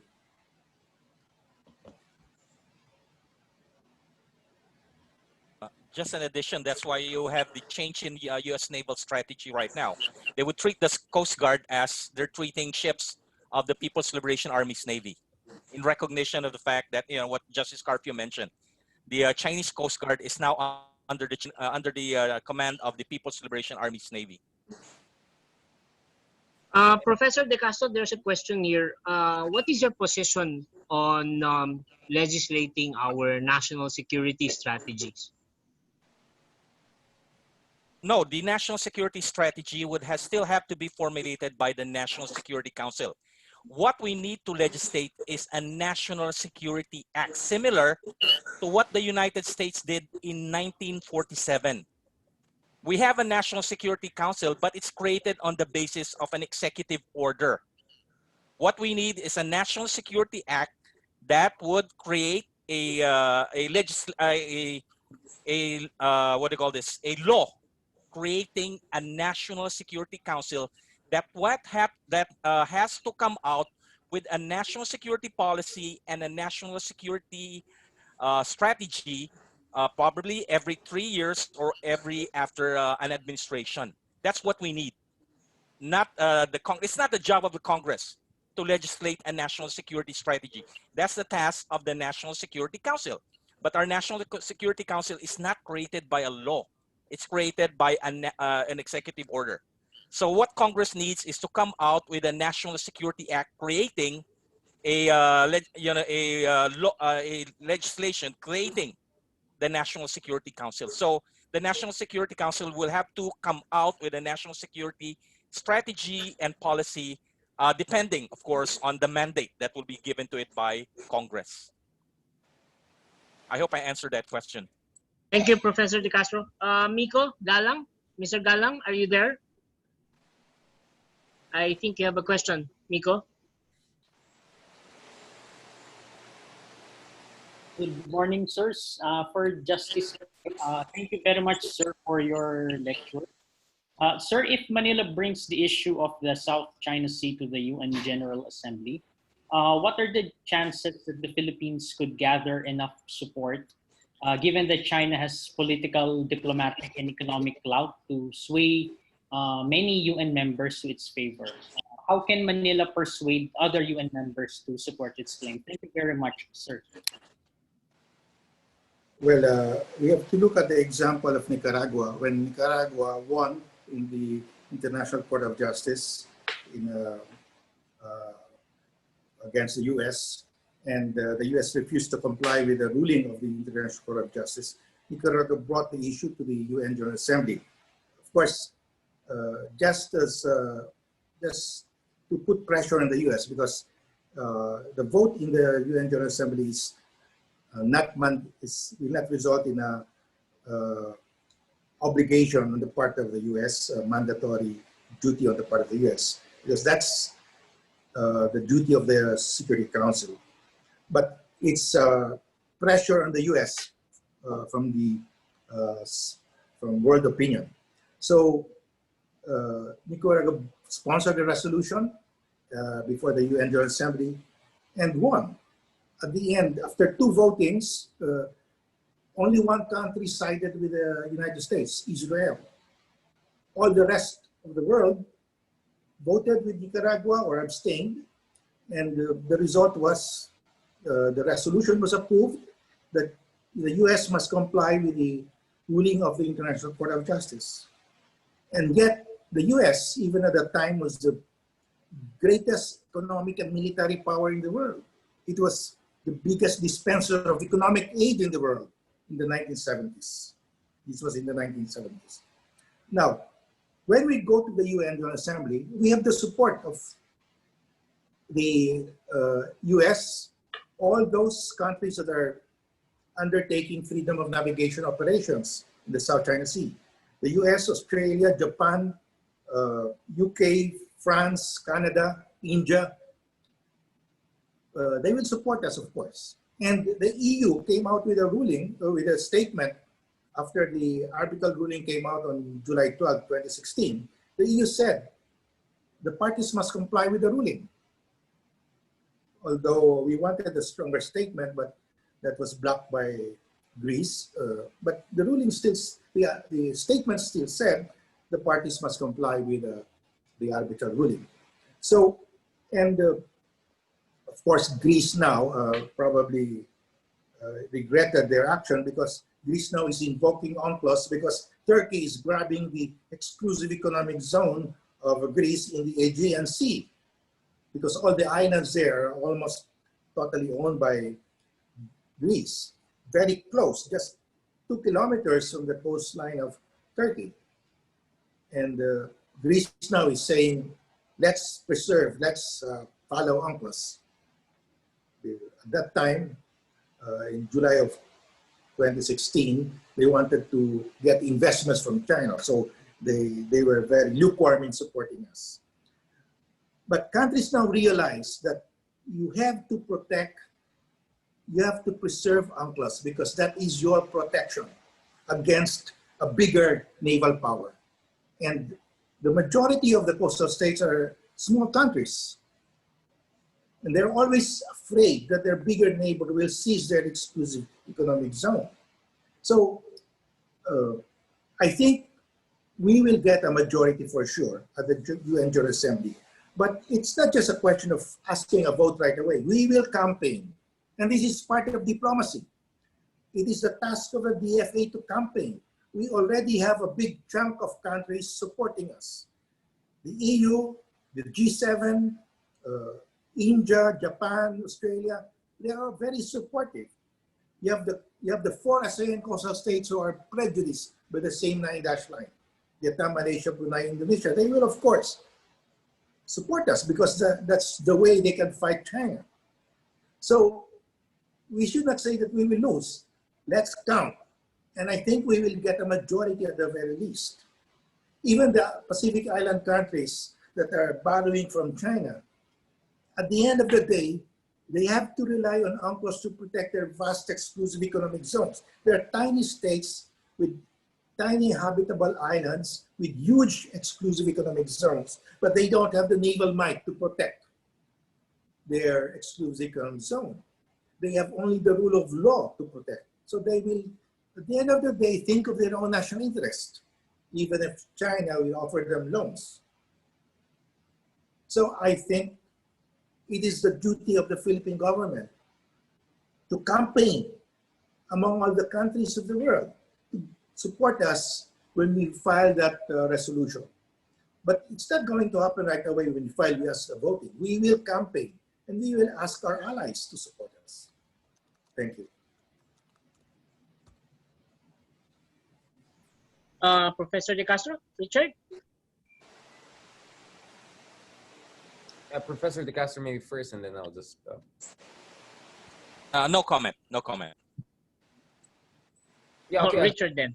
Yeah, I'll just say some final words. I mean, just to, as Churchill said, right? I mean, no victory is final, no defeat is fatal. You know, it's the courage to keep on going on. And we have had certain victories, we have had certain defeats. And, you know, let's be brutally honest that China, unfortunately, will have the, you know, the resources to buy the loyalty, temporary loyalty or votes of certain countries. I don't know, some poor or underdeveloped countries around the world. But it's important for us to mobilize consistently and constantly as much support as we can, because that will stretch China's resources, that will put pressure on China, and that will give us leverage. I mean, that's the thing. The arbitral tribunal, everyone said it's a joke. It's not going to produce anything positive for us. But look at how it rattled China, and that was a leverage.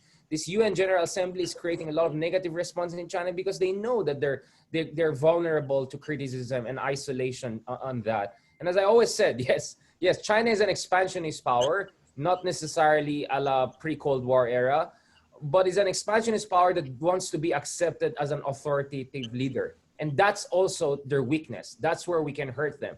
Because if we can show that they're nothing but another empire just trying to expand without any respect for international law and smaller countries, we can get their attention, and hopefully we can get more and more compromises and concessions from China in coordination with their allies and friends. And not to mention, we're setting a precedence.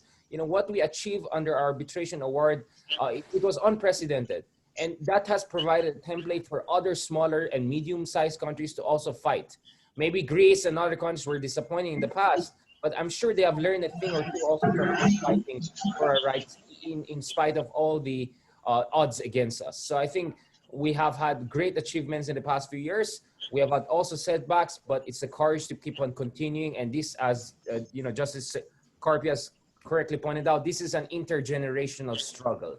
Kumbaga, kung boxing ito, round 2 or 3 pa lang tayo at wala pang knockout. Kaya natin yan. Total, Middle Kingdom, Middle Power, Amanos. Pwede. Last question. Last question from the Defense Research of the NDCP. If it is possible to have an international space station, would it be possible to have an international maritime station in the contested West Philippine Sea?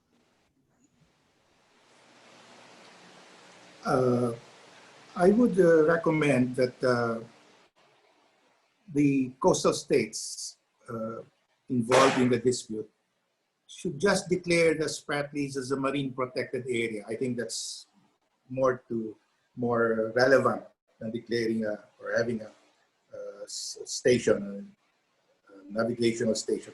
To declare the Spratlys as a marine protected area, because without the Spratlys, we will not get as much fish as we're getting now in the South China Sea. The South China Sea is very rich in fishery.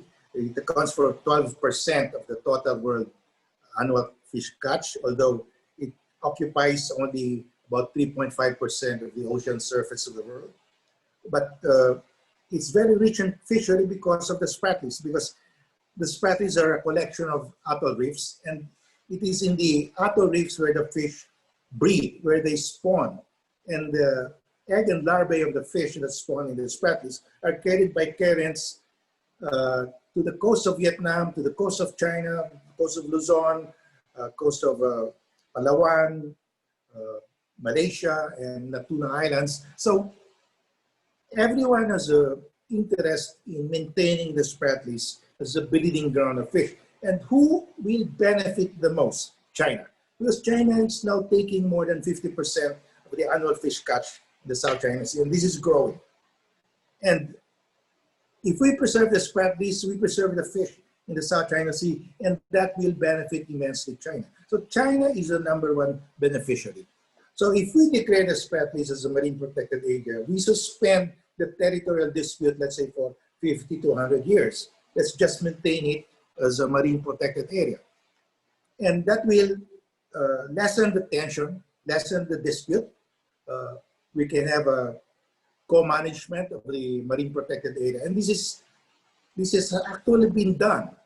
When Jordan and Israel entered into a peace agreement, there was a patch of area in the Dead Sea that they could not agree who owns it. They decided to declare it a marine protected area managed by them, and it's working. And we can do that for the Spratlys. This will reduce tension in the Spratlys and will benefit everybody. And China should agree, because this will benefit the most China. Thank you.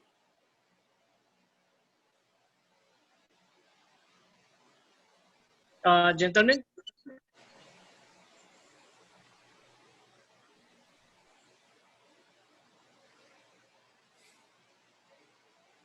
No comment, no comment.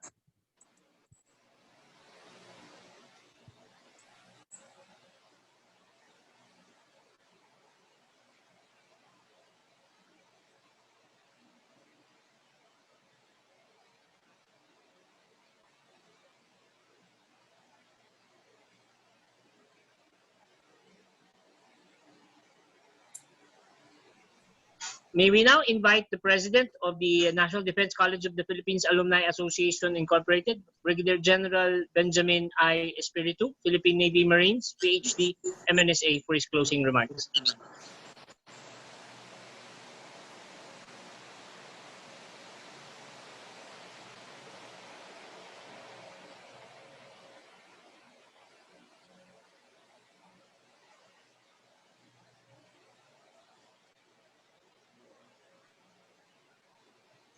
Thank you very much, Captain Aldrin. National security is defined as the state or condition wherein the people's way of life and institutions, their territorial integrity and sovereignty, including their well-being, are protected and enhanced. It has 6 dimensions: the political, the socio-economic, the sociocultural, the economic, the techno-scientific, the environmental, and the military dimensions. It is in this context that the National Defense College of the Philippines and the NDCP Alumni Association holds this forum on the West Philippine Sea and Scarborough Shoal issue. It is an issue of territorial integrity and sovereignty. And as stated by Justice Carpio, for the Philippines, we are fighting for our national territory, for our maritime domain. This is not an issue, as for other countries, of freedom of navigation of overflight. It is really an issue of territory and maritime domain for the Philippines. Late last year, the NDCP Alumni Board, together with the NDCP President, met with the Secretary of National Defense, Secretary Delfin Lorenzana. We discussed what specific studies NDCP and its alumni could conduct for the DND. And the SND told us that the first study he would want us to conduct was a study on the West Philippine Sea issue. This discussion today adds greatly to our inputs for the study and policy recommendations on the subject. We are fortunate and honored to have as our guest speaker this morning Justice Antonio Carpio, a brilliant, respected, and I would like to add sincerely, Justice, a patriotic person who has studied this issue extensively. We are likewise privileged to have as our discussants learned and respected academics Dr. Renato De Castro and Professor Richard Haydarian. Justice Carpio, Dr. De Castro, Professor Haydarian, the National Defense College and the National Defense College of the Philippines Alumni Association, thank you for giving your time and knowledge to us today. For us present in this forum, I do not believe that the issue of ownership of the disputed maritime area is in question. What was discussed as ours is ours. However, not everybody knows the whole and true story. So the first thing, as repeatedly stated during this webinar, is to really educate all Filipinos, to educate the world about the true ownership of the West Philippine Sea and Scarborough Shoal. Secondly, we have to formulate concrete policies and implementation procedures to enforce our claim. In their discussion this morning, Justice Carpio, Dr. De Castro, and Professor Haydarian have made solid recommendations for both. We at the National Defense College of the Philippines uphold the constitutional provision that the defense of the state is a prime duty of every citizen. The college and its alumni are tasked precisely to assist in national security policy formulation and implementation. And in the issue of the West Philippine Sea, we will do our share. So once again, thank you, Justice Carpio, Dr. De Castro, Professor Haydarian. Thank you to President Viay, the NDCP faculty, staff, and alumni who helped organize and run this webinar. Thank you too to our NDCP students, alumni, and guests. Hopefully one day in the near future, we need not talk about what we will do to regain control of what is rightfully ours in the West Philippine Sea, but will instead be talking of how we will develop and gain from the maritime space that we have recovered. Mabuhay ang Pilipinas. Thank you, President Brigadier General Espiritu. And on that note, let's wrap up the entire proceedings with the word from Member of Parliament Maysara Latif from BARM. I hope that our advocacy to assert what is ours will turn into a reality. Let us not be cowed by the historical revisionism of the Middle Kingdom, and let us assert our power as a middle power and as a co-equal of China in the community of nations. Let us protect our territorial integrity.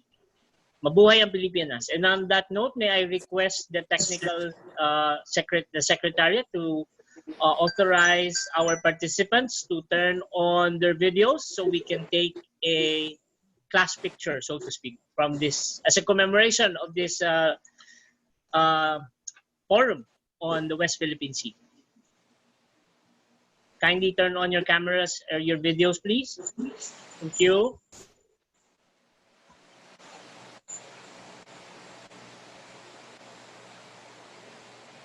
One, two, three. Smile.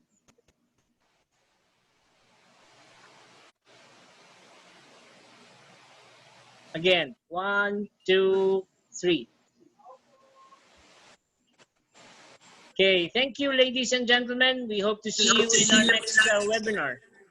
Maraming salamat po at may you all have a good lunch and have a safe day ahead of you.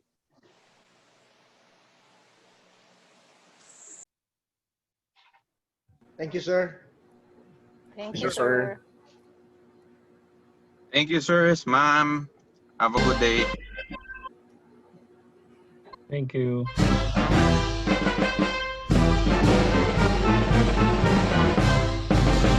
Naririto kami ngayon, mga panday nitong bayan. Serbisyong tunay at wagas ang aming inialay. Taglay namin kakayahan, hinubog at pinag-unlad sa dalubasaan ng tanggulang pambansa ng Pilipinas. Kabayanihan tinanim sa aming puso't isipan, puhunan tungo sa isang payapa malayang bayan. Dalubhasa ang pambansa, iginagalang at tinitingala. Diyos ang patnubay sa pagbuo ng puso, isip at diwa. Kadakila ang ipinamana ng ating mga bayani, lubos na pag-ibayuhin, magandang bukas ay marating. Husay, galing, kakayahan, gintong aral na dakila. Taglay naming mga panday, handang ialay sa bansa. Kakayahan, kabayanihan, kadakilan ay makakamtan sa dalubhasaan ng tanggulang pambansa ng Pilipinas. Gabay ang Diyos patungo sa kinabukasang inaasam, mga panday na itinalagang maglingkod sa bayan.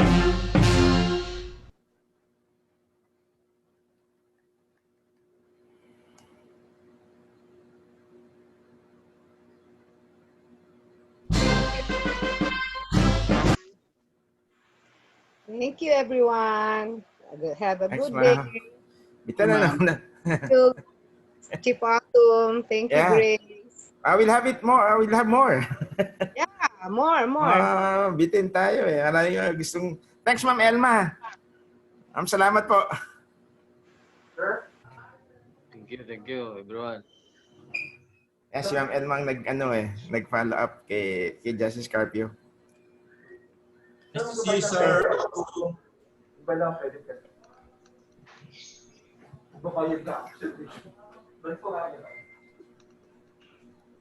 Okay, ma'am. Thanks, Ma'am Dolly. Uy, thanks, classmate. Maganda yung mga banat mo. Wala. Wala, hindi ka papapasokin sa China ngayon. Yari ka, classmate. Bale, wala naman nawawalang lieutenant colonel na doon na para hanapin ko eh. First time ko nakita si Dr. Pilar, nagalit sa buong buhay niya at sa buong buhay ko nakita. We had a good time. Hanap ba naman ninyo sa akin sa Beijing, isang lieutenant colonel? Luko-luko ba kayo? Dumating pang Pilipinas yun, nalimutan ng cellphone. Nalaman tuloy yung ating sikreto ng klase natin sa China. But tayo yung nakapagpa-travel ng mga opisyal ng college. Panahon nun, walang pera eh. May pera RC41. Baka hingan tayo Ay, may tayo yung host. Hopefully maganda yung magkikita-kita tayo ng hindi ganito, virtual. Hindi pa rin effective eh. Kakantok. Ganda nakikita mo, di ba? Oh, layas na ako. Okay. May klase pa ako sa kabila.